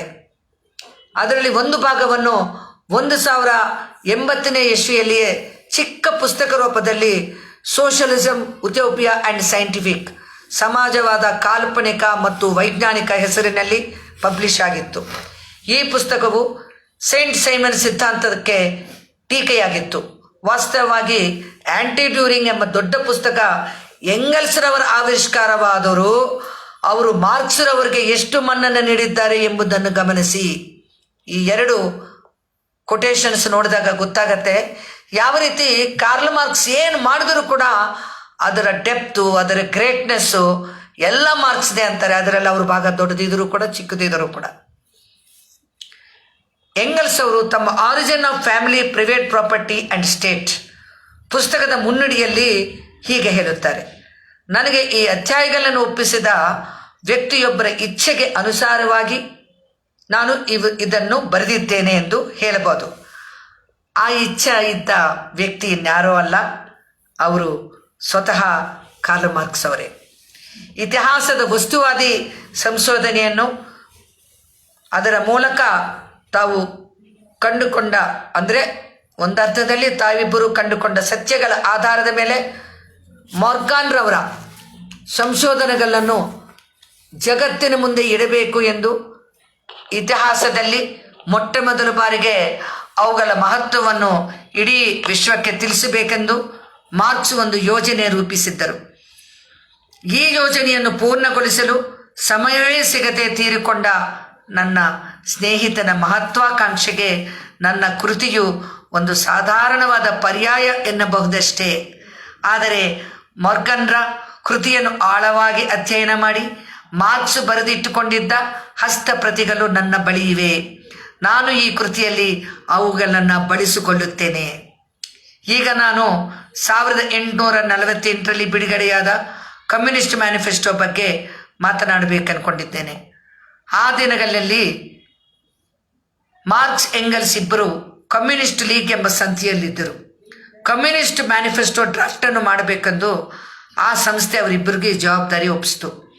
ಆ ಡ್ರಾಫ್ಟ್ ತಯಾರಾಗುವ ಮೊದಲೇ ಎಂಗಲ್ಸು ಪ್ರಿನ್ಸಿಪಲ್ಸ್ ಆಫ್ ಕಮ್ಯುನಿಸಮ್ ಎಂಬ ಬರವಣಿಗೆಯನ್ನು ಬರೆದಿದ್ದರು. ಕಮ್ಯುನಿಸ್ಟ್ ಮ್ಯಾನಿಫೆಸ್ಟೋ ಕೃತಿಯನ್ನು ಸಿದ್ಧಪಡಿಸಲು ಅದು ಒಂದು ಆಧಾರವಾಗಿ ಕೆಲಸ ಮಾಡಿತು. 1883ರಲ್ಲಿ ಮಾರ್ಕ್ಸ್ ನಮ್ಮನ್ನು ಅಗಲಿದರು. ಅದೇ ವರ್ಷ ಕಮ್ಯುನಿಸ್ಟ್ ಮ್ಯಾನಿಫೆಸ್ಟೋನ ಮತ್ತೊಂದು ಸಂಚಿಕೆ ಬಿಡುಗಡೆ ಆಯಿತು. ಅದಕ್ಕೆ ಎಂಗಲ್ಸ್ ಮುನ್ನುಡಿ ಬರೆಯಬೇಕೆಂದು ಕೇಳಿದಾಗ ತುಂಬ ನೊಂದುಕೊಳ್ತಾರೆ. ಮಾರ್ಕ್ಸ್ ಅವರು, ಇಲ್ಲ, ನನ್ನ ಜೊತೆಗೆ ನಾವಿಬ್ಬರೂ ಸೇರಿ ಆ ಪುಸ್ತಕ ಬರೆದಿದ್ವಿ, ಆದರೆ ಅದಕ್ಕೆ ನಾನು ಮಾತ್ರ ಮುನ್ನುಡಿ ಬರೀಬೇಕು ಅಂತ ತುಂಬ ನೋವಾಗತ್ತೆ ಅವರಿಗೆ. ಆವಾಗ ಎಂಗಲ್ಸ್ ಹೇಳಿದ ಒಂದು ಈ ಕೋಟ್ ಕೇಳಿ, ಈ ಪುಸ್ತಕಕ್ಕೆ ಮುನ್ನುಡಿ ಬರೆದ ಮೇಲೆ ನಾನೊಬ್ಬನೇ ಸಹಿ ಮಾಡಬೇಕು. ಇದಕ್ಕೆ ನನಗೆ ತುಂಬ ನೋವಾಗುತ್ತದೆ. ಯುರೋಪು, ಅಮೆರಿಕಾಗೆ ಸೇರಿದ ಇಡೀ ಕಾರ್ಮಿಕ ವರ್ಗವು ಎಲ್ಲರಿಗಿಂತ ಹೆಚ್ಚಾಗಿ ಮಾರ್ಕ್ಸ್ರವರಿಗೆ ಋಣಿಯಾಗಿದೆ. ಅವರ ಸಮಾಧಿಯ ಮೇಲೆ ಈಗಾಗಲೇ ಹುಲ್ಲುಗರಿಕೆಗಳು ಚಿಗುರುತ್ತಿವೆ. ಅವರು ತೀರಿ ಹೋದ ನಂತರ ಈ ಮ್ಯಾನಿಫೆಸ್ಟೋಗೆ ಇನ್ನೇನಾದರೂ ಸೇರಬೇಕಾಗತ್ತೋ, ಬದಲಾಯಿಸಬೇಕಾಗತ್ತೋ ಇದೆ ಎಂದು ನನಗೆ ಅನಿಸ್ತಾನೇ ಇಲ್ಲ. ಆದರೆ ಈ ಕೆಳಗಂಡ ವಿಷಯಗಳನ್ನು ಇಲ್ಲಿ ಸ್ಥೂಲವಾಗಿ ಹೇಳುವುದು ಸೂಕ್ತವೆಂದು ನಾನು ಭಾವಿಸಿದ್ದೇನೆ. ಮ್ಯಾನಿಫೆಸ್ಟೋದಲ್ಲಿ ಒಟ್ಟಾರೆಯಾಗಿ ಕಾಣುವ ಪ್ರಮುಖ ವಿಚಾರ ಏನೆಂದರೆ, ಪ್ರತಿಯೊಂದು ಐತಿಹಾಸಿಕ ಯುಗದಲ್ಲಿ ಆರ್ಥಿಕ ಉತ್ಪಾದನೆ ಹಾಗೂ ಅದರಿಂದ ಸಹಜವಾಗಿ ಉದ್ಭವಿಸುವ ಸಾಮಾಜಿಕ ಮೇಲ್ರಚನೆ ಎಂಬುದು ಆ ಯುಗದ ರಾಜಕೀಯ ಹಾಗೂ ವೈಚಾರಿಕ ಚರಿತ್ರೆಗೆ ಅದು ಬುನಾದಿಯಾಗುತ್ತದೆ. ಅದರ ಫಲವಾಗಿ ಸಮಾಜದ ಅಭಿವೃದ್ಧಿಯ ವಿವಿಧ ಹಂತಗಳಲ್ಲಿ ಇಡೀ ಇತಿಹಾಸವು ವರ್ಗ ಸಂಘರ್ಷಗಳ ಇತಿಹಾಸವಾಗಿ ಇರುತ್ತದೆ. ಅದು ಶೋಷಕರು, ಶೋಷಿತರು, ದಬ್ಬಾಳಿಕೆ ನಡೆಸುವವರು, ದಬ್ಬಾಳಿಕೆಗೆ ಒಳಗಾದವರು ಇವರ ನಡುವಿನ ಹೋರಾಟವಾಗಿ ಪರಿಣಮಿಸುತ್ತದೆ. ವರ್ಗ ಹೋರಾಟವು ಈಗ ಯಾವ ಹಂತವನ್ನು ತಲುಪಿದೆ ಎಂದರೆ, ಶೋಷಣೆಗೆ, ದಮನಕ್ಕೆ ಗುರಿಯಾಗುತ್ತಿರುವ ವರ್ಗವು ಶೋಷಿಸುವ ವರ್ಗದಿಂದ ವಿಮುಕ್ತಿ ಪಡೆಯಬೇಕಾಗುತ್ತದೆ. ಆದರೆ ಇಡೀ ಸಮಾಜವು ಶೋಷಣೆ, ದಬ್ಬಾಳಿಕೆಗಳಿಂದ ಹಾಗೂ ವರ್ಗ ಹೋರಾಟಗಳಿಂದ ಶಾಶ್ವತ ವಿಮುಕ್ತಿಯನ್ನು ಪಡೆದುಕೊಳ್ಳುವ ದಿಕ್ಕಿನಲ್ಲಿ ಹೋರಾಟ ನಡೆಸದಿದ್ದರೆ ಅವರಿಗೆ ಅಂತಿಮ ವಿಮುಕ್ತಿ ಸಾಧ್ಯವಿಲ್ಲ. ಈ ಅದ್ಭುತ ವಿಚಾರವನ್ನು ನಮಗೆ ನೀಡಿದ ಕೀರ್ತಿ ಮಾರ್ಕ್ಸ್ರವರಿಗೆ ಮಾತ್ರ ಸಲ್ಲುತ್ತದೆ. Coat ended. ಕಾಮ್ರೇಡ್ಸ್, ನಾನು ನಿಮಗೆ ಒಂದು ವಿಷಯವನ್ನು ಹೇಳಬೇಕು. ಮಾರ್ಕ್ಸ್ರವರ ಬೆಳವಣಿಗೆಯಲ್ಲಿ ಎಂಗಲ್ಸ್ರ ಕಾಣಿಕೆಯೂ ಇತ್ತು. ದ್ವಂದ್ವಾತ್ಮಕ ವೈರುಧ್ಯತೆಯ ಮೂಲಕವೇ ಪ್ರತಿಯೊಂದು ಅಭಿವೃದ್ಧಿ ಆಗುತ್ತದೆ. ಮಾರ್ಕ್ಸ್ ಎಂಗಲ್ಸ್ರ ನಡುವೆ ಇದ್ದ ಭಾವನಾತ್ಮಕ ಸಂಬಂಧ ದ್ವಂದ್ವಾತ್ಮಕ ವೈರುಧ್ಯತೆಯ ಆಧಾರದ ಮೇಲೇನೆ ಬಂದಿದೆ. Contradiction is mode of existence. ಎಂಗಲ್ಸ್ರವರೇ ಹೇಳಿದ ಹಾಗೆ ಮಾರ್ಕ್ಸ್ರವರು ಎಂಗಲ್ಸ್ಗಿಂತ ಮುಂದಿದ್ದದು ನಿಜ. ಮಾರ್ಕ್ಸ್ರವರ ಮಾರ್ಗದರ್ಶನ, ಸಹಕಾರ ಇಲ್ಲದೇ ಇದ್ದರೆ ಎಂಗಲ್ಸ್ ಸಹ ಬೆಳೆಯುತ್ತಿರಲಿಲ್ಲ. ಮಾರ್ಕ್ಸ್ರವರಿಗೂ ಕೂಡ ಅವರ ಸಹಕಾರ ಬೇಕೇ ಬೇಕಿತ್ತು. ಪರಸ್ಪರರ ಬೆಳವಣಿಗೆಗೆ ಇಬ್ಬರು ಒಬ್ಬರಿಗೊಬ್ಬರು ಕಾಣಿಕೆ ನೀಡಿಕೊಂಡ್ರು. ಆದ್ದರಿಂದಲೇ ಲೆನಿನ್ ಎಂಗೆಲ್ಸ್ರವರನ್ನು ಮಾರ್ಕ್ಸ್ರ ಕೋವರ್ಕರ್, ಕೋಫೌಂಡರ್ ಎಂದು ಸೂಕ್ತವಾಗಿ ಕರೆದಿದ್ದಾರೆ. ದ್ವಂದ್ವಾತ್ಮಕ ವಸ್ತುವಾದ ಇತಿಹಾಸದ ಬೆಳವಣಿಗೆಯ ನಿಯಮ ಹಾಗೂ ಮಿಗುತಾಯ ಮೌಲ್ಯವನ್ನು ಕಂಡುಹಿಡಿದಿದ್ದು ಮಾತ್ರವಲ್ಲದೆ ಮಾರ್ಕ್ಸ್, ಎಂಗೆಲ್ಸ್ ಇಬ್ಬರು ಆ ಕಾಲದಲ್ಲಿ ನಡೆಯುತ್ತಿದ್ದ ಕಾರ್ಮಿಕ ವರ್ಗದ ಚಳುವಳಿಗೂ ಸಹ ಮಾರ್ಗದರ್ಶನವನ್ನು ನೀಡಿದರು. ಸಮಯದ ಅಭಾವದಿಂದ ಈ ವಿಷಯಗಳ ಬಗ್ಗೆ ಡೀಟೇಲ್ಡ್ ಆಗಿ ಚರ್ಚಿಸೋದಾಗೋದಿಲ್ಲ. ಆ ದಿನಗಳಲ್ಲಿ ಯುರೋಪಿನಲ್ಲಿ ಅನೇಕ ಚಳುವಳಿಗಳು, ಹೋರಾಟಗಳು ನಡೀತಾ ಇದ್ದವು. ಅಂತಹ ಸುಮಾರು ಹೋರಾಟಗಳಿಗೆ ಬೂರ್ಜ್ವಾ ಹಾಗೂ ಪೆಟ್ಟಿ ಬೂರ್ಜ್ವಾಗಳು ನಾಯಕತ್ವ ವಹಿಸ್ತಾ ಇದ್ದರು. ಕಾರ್ಮಿಕ ವರ್ಗ ಕೂಡ ಅದರಲ್ಲಿ ಭಾಗವಹಿಸ್ತಾ ಇತ್ತು. ಆ ಚಳುವಳಿಗಳಲ್ಲಿ ಕಾರ್ಮಿಕ ವರ್ಗವನ್ನು ನಿರ್ವಹಿಸುವ ಪಾತ್ರದ ಬಗ್ಗೆ ಮಾರ್ಕ್ಸ್, ಎಂಗೆಲ್ಸು ಅವರಿಗೆ ಮಾರ್ಗದರ್ಶನ ನೀಡ್ತಾ ಇದ್ರು. ಅಷ್ಟೇ ಅಲ್ಲದೆ ಮಾರ್ಕ್ಸ್, ಎಂಗೆಲ್ಸ್ರವರು ಆ ಹೋರಾಟಗಳಲ್ಲಿ ತುಂಬ ಕ್ರಿಯಾಶೀಲವಾಗಿ ಪಾಲ್ಗೊಳ್ತಾ ಇದ್ರು. ಇದರಿಂದಾಗಿ ಆಳ್ವಿಕರು ಅವರನ್ನು ಒಂದು ದೇಶದಿಂದ ಇನ್ನೊಂದು ದೇಶಕ್ಕೆ ಬಹಿಷ್ಕಾರ ಮಾಡ್ತಾ ಇದ್ರು. ಹೀಗೆ ದೇಶದಿಂದ ದೇಶಕ್ಕೆ ಹೋಗುತ್ತಾ ಕಡೆಗೆ ಅವರು ಇಂಗ್ಲೆಂಡಲ್ಲಿ ಸ್ಥಿರ ನಿವಾಸ ಮಾಡ್ಕೊಳ್ತಾರೆ, ಅಲ್ಲೇ ನೆಲೆಸ್ತಾರೆ. ಅಂದಿನ ಹೋರಾಟಗಳಲ್ಲಿ ಕಾರ್ಮಿಕರೊಂದಿಗೆ ರೈತರು ಕೂಡ ಭಾಗವಹಿಸ್ತಾ ಇದ್ರು. ಆ ಚಳುವಳಿಗಳಲ್ಲಿ ರೈತ ಕಾರ್ಮಿಕರು ಒಂದು ಸ್ವತಂತ್ರವಾದ ಪಾತ್ರ ವಹಿಸಬೇಕಂತೂ ಮಾರ್ಕ್ಸ್, ಎಂಗೆಲ್ಸ್ ಅವರಿಗೆ ಮಾರ್ಗದರ್ಶನ ನೀಡ್ತಾರೆ. 1880ರಲ್ಲಿ ನಡೆದಂತಹ ಪ್ಯಾರಿಸ್ ಕಮ್ಯೂನ್ ಹೋರಾಟಕ್ಕೆ ನಾಯಕತ್ವವನ್ನು ನೀಡಲು ಅವರಿಗೆ ಸಾಧ್ಯವಾಗಲಿಲ್ಲ. ಏಕೆಂದರೆ ಪೆಟ್ಟಿ ಬೂರ್ಜ್ವಾ ಅರಾಜಕತಾವಾದಿಗಳಾದ ಪೆರಿ ಜೋಸೆಫ್ ಪ್ರೋಥಾನ್ ಹಾಗೂ ಲೂಯಿಸ್ ಆಗಸ್ಟ್ ಬ್ಲಾಂಕ್ವಿನ್ ಮುಂತಾದವರು ಪ್ಯಾರಿಸ್ ಕಮ್ಯೂನ್ಗೆ ನಾಯಕರಾಗಿರ್ತಾರೆ. ಇವರ್ಯಾರು ಕೂಡ ಕಮ್ಯುನಿಸ್ಟ್ಗಳಲ್ಲ. 1864ರಲ್ಲಿ ಲಂಡನ್ನಲ್ಲಿ ಫಸ್ಟ್ ಇಂಟರ್ನ್ಯಾಷನಲ್ ನಡೆಯಿತು. ಬಕನಿನ್ ಹಾಗೂ ಲಾಸೆಲ್ಲಾ ಎಂಬವರು ಅದನ್ನು ತಪ್ಪು ದಾರಿಗೆ ತಗೊಂಡೋಗ್ತಾರೆ. ಅಂತಿಮವಾಗಿ 1876ರಲ್ಲಿ ಫಸ್ಟ್ ಇಂಟರ್ನ್ಯಾಷನಲನ್ನು ಡಿಸಾಲ್ವ್ ಮಾಡ್ತಾರೆ. ನಂತರ 1889ರಲ್ಲಿ ಸೆಕೆಂಡ್ ಇಂಟರ್ನ್ಯಾಷನಲ್ ನಡೆಯುತ್ತೆ. ಮತ್ತೆ ಅದರ ಕೊನೆಯ ಅಧಿವೇಶನದಲ್ಲಿ ಎಂಗೆಲ್ಸ್ರನ್ನು ಅಲ್ಲಿರೋರೆಲ್ಲ ಮಾತನಾಡಕ್ಕೆ ಕೇಳ್ತಾರೆ. ಮುಗಿಲು ಮುಟ್ಟುವ ಚಪ್ಪಾಳೆಗಳ ಧ್ವನಿಯಿಂದ ಅವರನ್ನು ಸ್ವಾಗತಿಸಲಾಯಿತು. ಅಲ್ಲಿ ಎಂಗೆಲ್ಸ್ ಹೀಗೆ ಹೇಳ್ತಾರೆ, ಕೋಟ್, ಉತ್ಸಾಹ ಭರಿತವಾಗಿ ನೀವು ನೀಡಿದ ಈ ಆಹ್ವಾನವು ನನಗಲ್ಲ, ಅಗೋ ಆ ಭಾವಚಿತ್ರಕ್ಕೆ, ಅದೇ ಕಾರ್ಲ್ ಮಾರ್ಕ್ಸ್ರವ್ರಿಗೆ ಅಂತ ಹೇಳ್ತಾರೆ. 1880ರಲ್ಲಿ ನಡೆದ ಸೆಕೆಂಡ್ ಇಂಟರ್ನ್ಯಾಷನಲ್ ಸಂಸ್ಥಾಪನಾ ಸಭೆಯಲ್ಲಿ ಎಂಗೆಲ್ಸ್ ಅವರು ತಮ್ಮ ಇನಿಷಿಯೇಟಿವ್ ಇಂದ ಮೇ 1ನೇ ತಾರೀಖನ್ನು ಅಂತಾರಾಷ್ಟ್ರೀಯ ಕಾರ್ಮಿಕ ದಿನವಾಗಿ ಆಚರಿಸಬೇಕೆಂದು, ದಿನಕ್ಕೆ 8 ಗಂಟೆಗಳ ಕಾಲ ಕೆಲಸಕ್ಕಾಗಿ ಎಲ್ಲ ದೇಶದ ಕಾರ್ಮಿಕರು ಡಿಮ್ಯಾಂಡ್ ಮಾಡಬೇಕೆಂದು ಕರೆ ನೀಡ್ತಾರೆ. ನಂತರ 1890ರಲ್ಲಿ ಲಂಡನ್ನಲ್ಲಿ ನಡೆದ ಮೇಡೆ ಮೆರವಣಿಗೆಯಲ್ಲಿ ಭಾಗವಹಿಸ್ತಾರೆ. ಅಲ್ಲಿ ದೊಡ್ಡ ಸಂಖ್ಯೆಯಲ್ಲಿ ಹಾಜರಿದ್ದ ಕಾರ್ಮಿಕರನ್ನು ನೋಡಿ ಅತ್ಯಂತ ಭಾವನಾತ್ಮಕವಾಗಿ ಒಂದೇ ಒಂದು ಸೆಂಟೆನ್ಸಲ್ಲಿ ಎಂಗೆಲ್ಸಿಗೆ ಹೇಳ್ತಾರೆ, ಈಗ ಮಾರ್ಕ್ಸ್ರವರು ನಮ್ಮೊಂದಿಗಿದ್ದರೆ ಎಷ್ಟು ಸಂತೋಷ ಪಡ್ತಿದ್ದರು. ಕೋಟ್ ಎಂಡ್ ಆಗತ್ತೆ. ಕಾಮ್ರೇಡ್ಸ್, ಇವತ್ತಿನ ನಮ್ಮ ಈ ಸಭೆಯ ಉದ್ದೇಶ ಏನು? ಇದೇನು ಸಾಂಪ್ರದಾಯಿಕವಾಗಿ ನಡೆಯುವ ಕಾರ್ಯಕ್ರಮವೇ?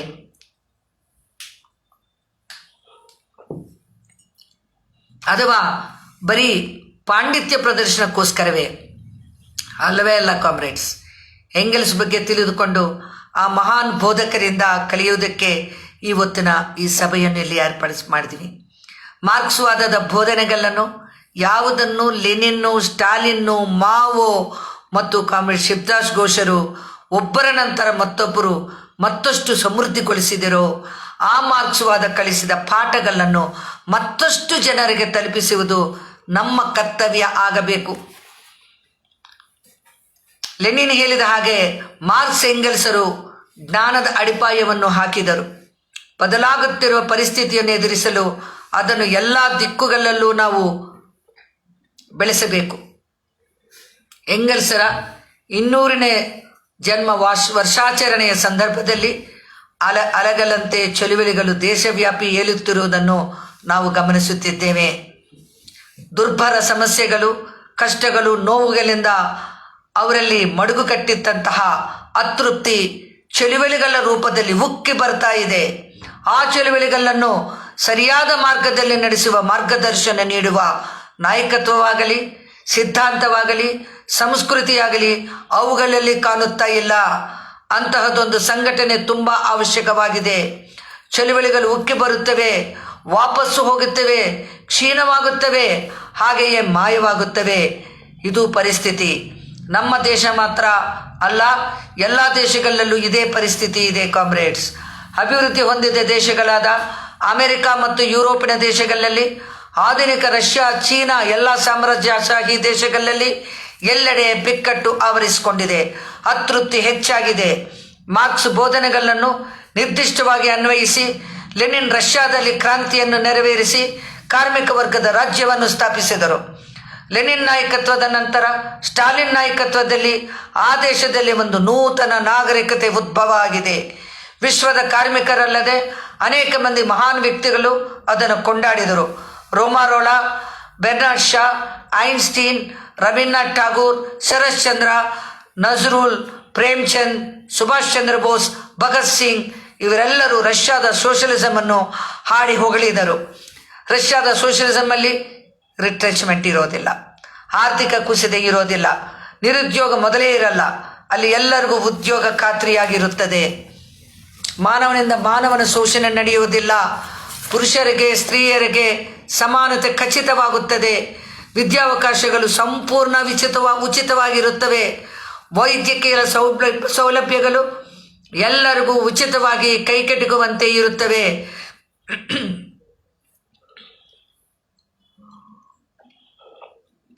ಬೆಲೆ ಏರಿಕೆ ಇರುವುದಿಲ್ಲ. ಭಿಕ್ಷೆ ಬೇಡುವುದು ಮತ್ತು ವೇಶ್ಯಾವಾಟಿಕೆಗೆ ಅಲ್ಲಿ ಸ್ಥಾನವಿಲ್ಲ. ಅದಕ್ಕೇನೆ ರವೀಂದ್ರನಾಥ್ ಠಾಗೂರ್ ಹೇಳುತ್ತಾರೆ, ರಷ್ಯಾ ನನಗೆ ಪವಿತ್ರ ಸ್ಥಳ ಎಂದು. 1941ರಲ್ಲಿ ಅಮೀನ ಚಕ್ರವರ್ತಿ ಎಂಬ ಬರಹಗಾರರಿಗೆ ಬರೆದ ಲೇಖನದಲ್ಲಿ ಠಾಗೂರ್ ಹೀಗೆ ಹೇಳುತ್ತಾರೆ, ಈ ಕ್ರಾಂತಿ ಗೆಲ್ಲಬೇಕು ಎಂದು ನಾನು ಆಶಿಸುತ್ತೇನೆ. ಸೋಷಲಿಸಂ ಗೆದ್ದೇ ಗೆಲ್ಲುತ್ತದೆ ಎಂದು ಬಯಸುತ್ತೇನೆ. ಕೋಟೆನ್ಸ್ ತನ್ನ 88ನೇ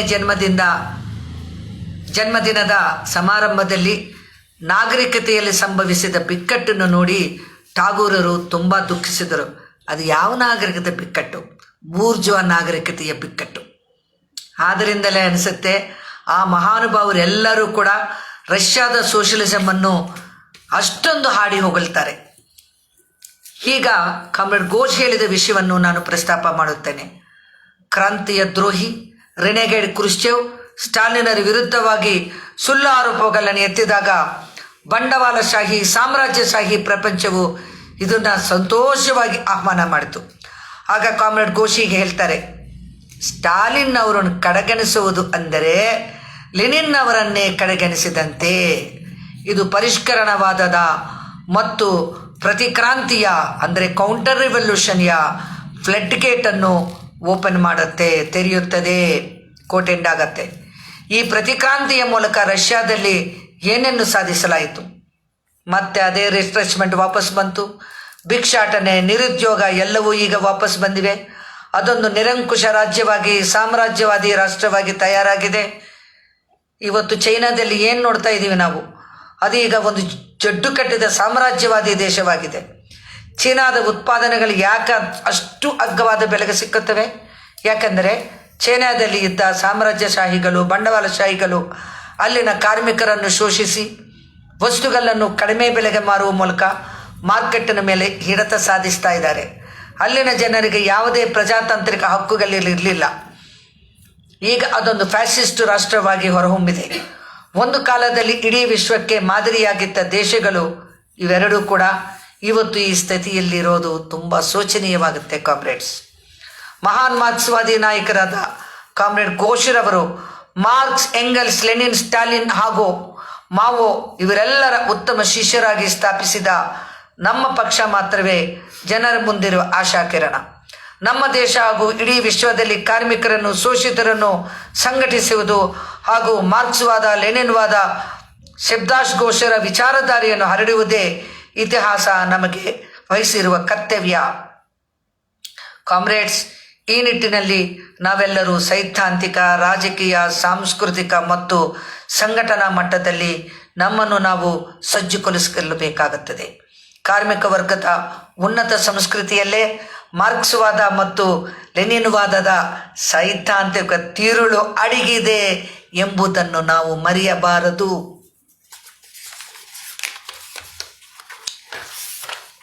ಮಾರ್ಕ್ಸ್ವಾದದ ಕೆಲವು ಪದಪುಂಜಗಳನ್ನು ಹೇಳಿದರೆ ಮಾತ್ರ ಸಾಕಾಗೋದಿಲ್ಲ ಎಂದು ಘೋಷರವರು ಹೇಳ್ತಾ ಇದ್ರು. Marks, Engels, Lenin, Stalin, Mao ಇವರ ರಚನೆಗಳನ್ನು ಓದಿದ ತಕ್ಷಣ ನಮ್ಮ ಕೆಲಸ ಮುಗಿಯೋದಿಲ್ಲ. ನಾವು ಸಾಂಸ್ಕೃತಿಕವಾಗಿಯೂ ಬದಲಾಗಬೇಕು. ಜೀವನದ ಎಲ್ಲ ಅಂಶಗಳಲ್ಲಿಯೂ ಆಮೂಲಾಗ್ರ ಬದಲಾವಣೆ ತರುವುದು ಅತ್ಯವಶ್ಯಕ. ಅಂದರೆ ನಿಮ್ಮ ಆರ್ಥಿಕ, ಸಾಮಾಜಿಕ, ವೈವಾಹಿಕ ಜೀವನದಲ್ಲಿ ಹಾಗೂ ನೀವು ತೋರಿಸುವ ಪ್ರೀತಿ, ಆತ್ಮೀಯತೆಯ ವಿಷಯದಲ್ಲಿ ಮತ್ತು ಮಕ್ಕಳ ಬಗ್ಗೆ ನಿಮ್ಮಲ್ಲಿರುವ ಧೋರಣೆಯಲ್ಲಿ, ಜನರ ಜೊತೆ ನಿಮಗಿರುವ ಸಂಬಂಧ, ಈ ಎಲ್ಲ ಅಂಶಗಳಲ್ಲಿ ನೀವೊಬ್ಬ ಕಮ್ಯುನಿಸ್ಟ್ ಆಗಿ ವರ್ತಿಸಬೇಕಾಗುತ್ತದೆ ಕಾಮ್ರೇಡ್ಸ್. ರಷ್ಯಾದಲ್ಲಿ ಸಮಾಜವಾದ ಬಂದ ನಂತರವೂ ಮೇಲಿನ ಎಲ್ಲ ಅಂಶಗಳ ಬಗ್ಗೆ ಬಂಡವಾಳಶಾಹಿ ಚಿಂತನೆಗಳು ಸಾಮಾಜಿಕ ವ್ಯವಸ್ಥೆಯ ಮೇಲ್ರಚನೆಯಲ್ಲಿ ಹಾಗೆ ಸಾಕಷ್ಟು ಉಳಿದು ಬಿಟ್ಟಿವೆ. ಎಲ್ಲಕ್ಕಿಂತ ಮುಖ್ಯವಾಗಿ ಬೂರ್ಜ್ವಾ ವ್ಯಕ್ತಿವಾದದ ಅವಶೇಷಗಳು ಹಾಗೇ ಉಳಿದಿವೆ. ಇದರಿಂದಲೇ ಅಲ್ಲಿ ಪ್ರತಿಕಾಂತಿ ಮಾಡಲು ತುಂಬ ಸಾಧ್ಯವಾಯಿತು, ಸುಲಭ ಆಯಿತು. ಆದ್ದರಿಂದಲೇ ಕಾಮ್ರೇಡ್ಸ್, ಉನ್ನತ ಸಾಂಸ್ಕೃತಿಕ ಮಟ್ಟ ಗಳಿಸುವುದು ನಮ್ಮೆಲ್ಲರ ಕರ್ತವ್ಯ ಆಗಬೇಕು. ನಮ್ಮ ಪಕ್ಷ ಬೆಳೀತಾ ಇದೆ, ನಮ್ಮ ಸಂಖ್ಯಾಬಲ ಹೆಚ್ಚಾಗ್ತಾ ಇದೆ. ಆದರೆ ಬರೀ ಸಂಖ್ಯಾಬಲ ಸಾಕಾಗೋದಿಲ್ಲ, ಅದು ಉತ್ತಮ ಗುಣಮಟ್ಟದ ಸಂಖ್ಯಾಬಲ ಆಗಬೇಕು. ಇದು ಬಹಳ ಮುಖ್ಯ ಕಾಮ್ರೇಡ್ಸ್. ಕಾಮ್ರೇಡ್ ಶಿವದಾಸ್ ಘೋಷಿ ಹೀಗೆ ಹೇಳುತ್ತಾರೆ: ಪ್ರತಿ ಕ್ಷಣ ನೀವು ನಿಮ್ಮ ಆಲೋಚನೆಯಲ್ಲಿ, ವರ್ತನೆಯಲ್ಲಿ, ಕೆಲಸದಲ್ಲಿ, ಭಾವನೆಗಳಲ್ಲಿ ಒಬ್ಬ ಬಂಡವಾಳಶಾಹಿ ಅಥವಾ ಕಾರ್ಮಿಕ ವರ್ಗದ ಕ್ರಾಂತಿಕಾರಿಯಂತೆ ವರ್ತಿಸುತ್ತಾ ಇರುತ್ತೀರಾ.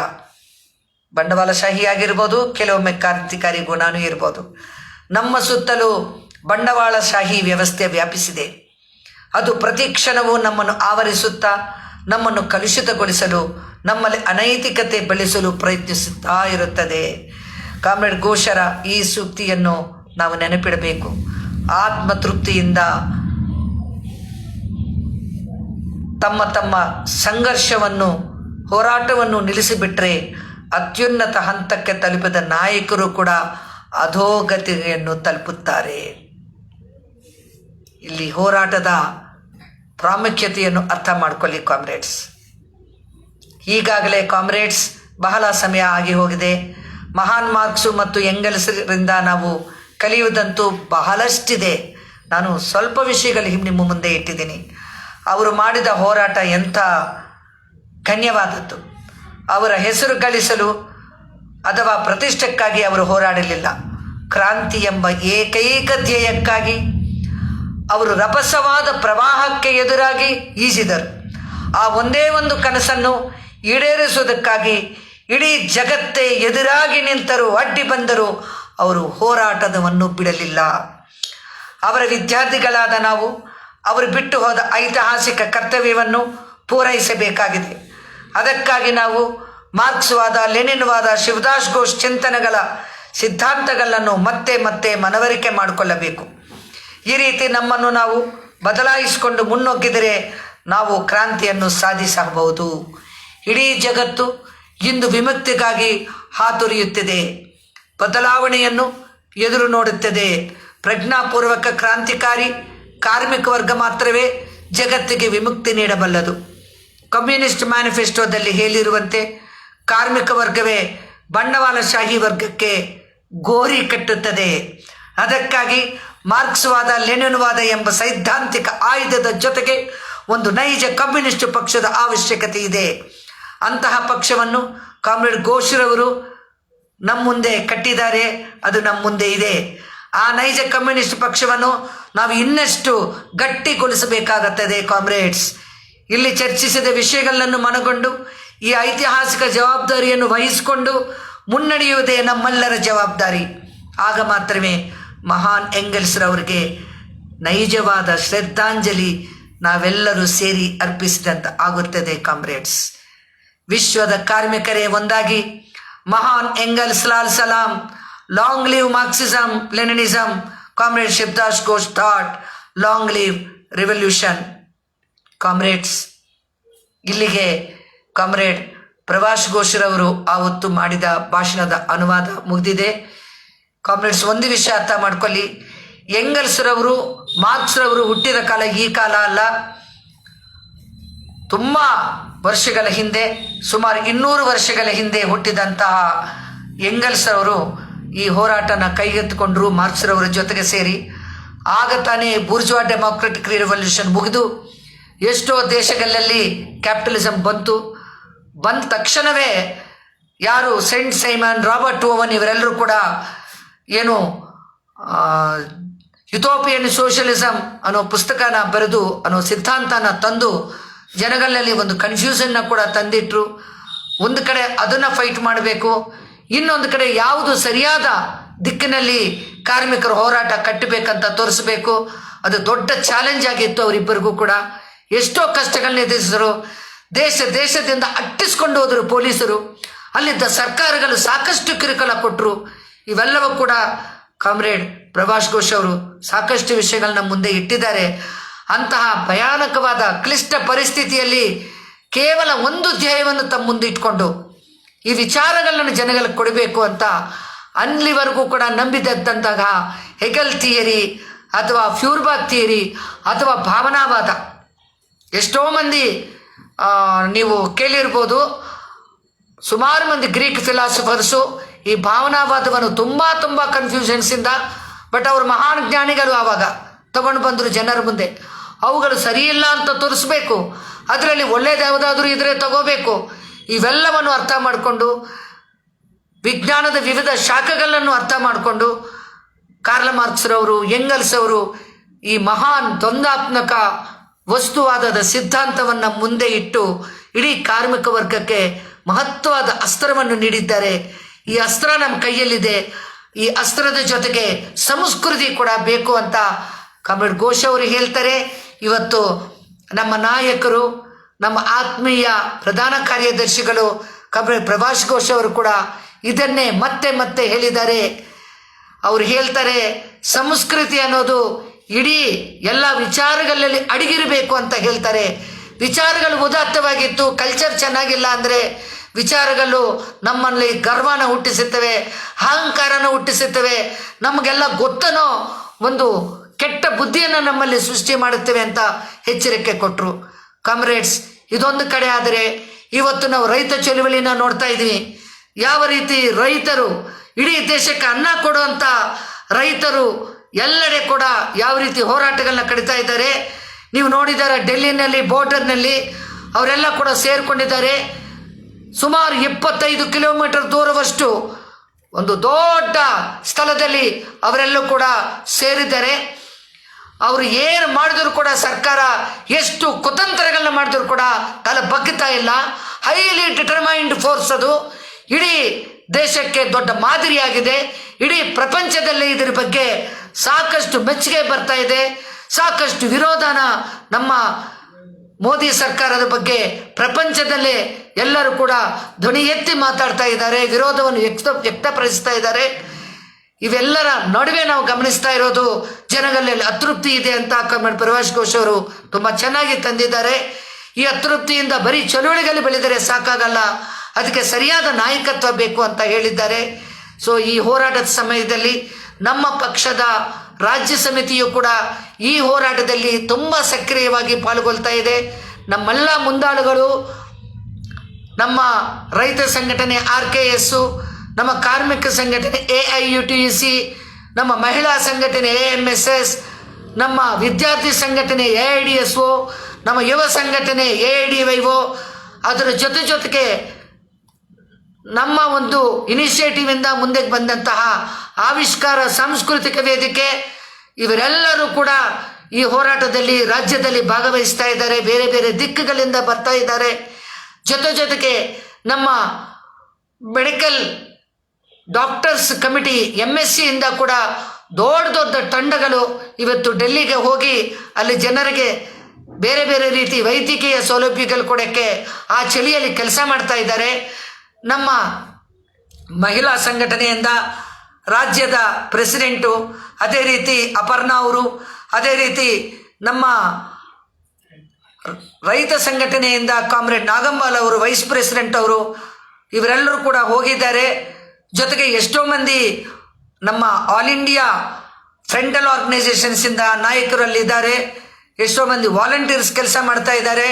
ಇನ್ನೊಂದು ತಂಡ ನಾಳೆ ಇಲ್ಲಿಂದ ಹೊರಡ್ತಾ ಇದೆ ನಮ್ಮ ಯೂತ್ ಆರ್ಗನೈಸೇಷನಿಂದ.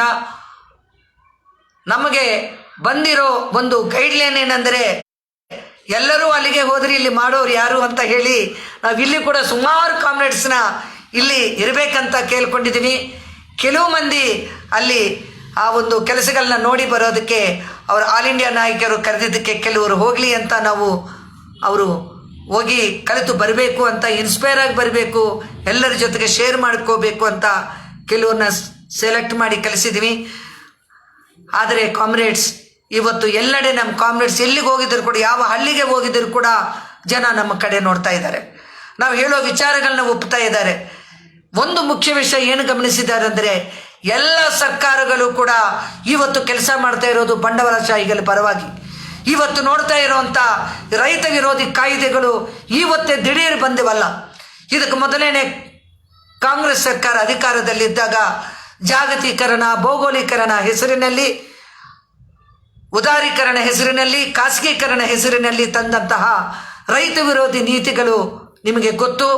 ಅದರಿಂದ ಎಷ್ಟೋ ಮಂದಿ ರೈತರು, ಸುಮಾರು 4 ಲಕ್ಷ ಮಂದಿ ರೈತರು ಇಡೀ ಭಾರತ ದೇಶದಲ್ಲಿ, ಕರ್ನಾಟಕದಲ್ಲಿ ಕೂಡ ಎಷ್ಟೋ ಮಂದಿ ರೈತರು ಆತ್ಮಹತ್ಯೆ ಮಾಡಿಕೊಂಡಿದ್ದಾರೆ. ಅಷ್ಟೇ ಅಲ್ಲ, ಅವರು ಸಾಕಷ್ಟು ಸಂಕಷ್ಟಕ್ಕೆ ನೂಕಲ್ಪಟ್ಟಿದ್ದಾರೆ. ಇವತ್ತು ಅವರಿಗೆ ಭವಿಷ್ಯನೇ ಇಲ್ಲ ಅನ್ನೋ ಭಾವನೆ ಬಂದ್ಬಿಟ್ಟಿದೆ ಇವತ್ತು ಮೋದಿ ಸರ್ಕಾರ ತಂದಂತಹ ನೀತಿಗಳಿಂದ. ಅದರಿಂದ ಈ ಹೋರಾಟ ನಡೀತಾ ಇದೆ. ಈ ಹೋರಾಟ ನಮ್ಮೆಲ್ಲರಿಗೂ ಕೂಡ ಸ್ಫೂರ್ತಿಯನ್ನು ತಂದಿದೆ. ರೈತರು, ಮಹಿಳೆಯರು, ವಿದ್ಯಾರ್ಥಿಗಳು, ನಿರುದ್ಯೋಗಿಗಳು ಎಲ್ಲೆಡೆ ಸಮಸ್ಯೆಗಳು ತಾಂಡವಾಡ್ತಾ ಇದೆ ಅಂತ ಕಾಮ್ರೇಡ್ ಪ್ರವಾಸ್ ಘೋಷ್ ಅವರು ತೋರಿಸ್ಕೊಟ್ಟಿದ್ದಾರೆ. ಕಾಮ್ರೇಡ್ಸ್, ಇದು ಅನುವಾದ ಆದರೂ ಕೂಡ ಈ ಸಮಯದಲ್ಲಿ ನಿಮ್ಮೆಲ್ಲರ ಜೊತೆಗೆ ಈ ವಿಷಯ ಹಂಚ್ಕೊಳ್ಳೋಕ್ಕೆ ಇಷ್ಟಪಡ್ತಾ ಇದ್ದೀನಿ. ನಮ್ಮ ಕಾಮ್ರೇಡ್ಸು ಭಾರಿ ಧೀರವಾಗಿ ತುಂಬ ಚೆನ್ನಾಗಿ ಇನ್ವಾಲ್ವ್ ಆಗ್ತಾ ಇದ್ದಾರೆ, ಚಟುವಟಿಕೆಗಳನ್ನ ಕಟ್ತಾ ಇದ್ದಾರೆ. ಈ ಕೋವಿಡ್ ಬಂದಿದ್ದ ಹಿನ್ನೆಲೆಯಲ್ಲಿ ಕೂಡ ಯಾವುದೇ ಚಟುವಟಿಕೆ ಬಿಟ್ಟಿಲ್ಲ. ನಿಜವಾಗಲೂ ಕೂಡ ಅವರೆಲ್ಲರ ಒಂದು ಹೋರಾಟದ ಕೆಚ್ಚನ್ನು, ಹೋರಾಟದ ಗುಣವನ್ನು ಮೆಚ್ಚುತ್ತಾ ಮತ್ತೆ ಪ್ರವಾಸ್ ಘೋಷ್ ಅವರು ಹೇಳಿದಂಥ ಆ ಸುಂದರವಾದ ಮಾತುಗಳು, ಸಂಸ್ಕೃತಿ ಮುಖ್ಯ, ವ್ಯಕ್ತಿತ್ವ ಮುಖ್ಯ, ಸಮಸ್ಯೆಗಳನ್ನ ಬಗೆಹರಿಸುತ್ತಾ ಜನರ ಸಮಸ್ಯೆಗಳನ್ನು ನಿಮ್ಮ ಒಳಗೆ ಬರುವ ಎಲ್ಲ ಸಣ್ಣ ಸಣ್ಣ ಭಾವನೆಗಳು ಸಮೇತ ಪಾರ್ಟಿ ಜೊತೆಗೆ ಚರ್ಚೆ ಮಾಡ್ತಾ ನಿಮ್ಮನ್ನು ನೀವು ರೂಪಿಸಿಕೊಳ್ಳುತ್ತಾ ಕಮ್ಯುನಿಸ್ಟರಾಗಿ ನಾನು, ನೀವು ಎಲ್ಲರೂ ಕೂಡ ಕಮ್ಯುನಿಸ್ಟ್ ಆಗಬೇಕಂತೂ ಪ್ರತಿಜ್ಞೆ ತಗೊಂಡು ನಾವು ಇವತ್ತು ಈ ಒಂದು ಮೀಟಿಂಗ್ನ ಇಲ್ಲಿ ಮುಗಿಸೋಣ. ಈ ಆನ್ಲೈನ್ ಮೀಟಿಂಗ್ನಲ್ಲಿ ಅನುವಾದವನ್ನು ನಾನು ಮಾಡಿದ್ದೀನಿ ಕಾಮ್ರೇಡ್ಸ್. ಇತಿಮಿತಿಗಳು ಇರ್ಬೋದು, ಆದರೆ ಈ ಅನುವಾದದಿಂದ ಕಾಮ್ರೇಡ್ಸ್ಗೆ ಇನ್ನಷ್ಟು ಸ್ಪಷ್ಟ ಆಗಿದೆ ಆ ಹೊತ್ತಿನ ಭಾಷಣ ಅಂತ ನಾನು ಅಂದ್ಕೊಂಡಿದ್ದೀನಿ. ಕಾಮ್ರೇಡ್ಸ್, ಲಾಲ್ ಸಲಾಂ. ಮಾರ್ಕ್ಸ್ವಾದ, ಲೆನಿನ್ವಾದ ಚಿರಾಯುವಾಗಲಿ. ಕಾಮ್ರೇಡ್ ಘೋಷರ ಚಿಂತನೆಗಳು ಎಲ್ಲೆಲ್ಲಿ ಹರಡಲಿ. Socialist unity centre of India CSUCAC ಚಿರಾಯುವಾಗಲಿ.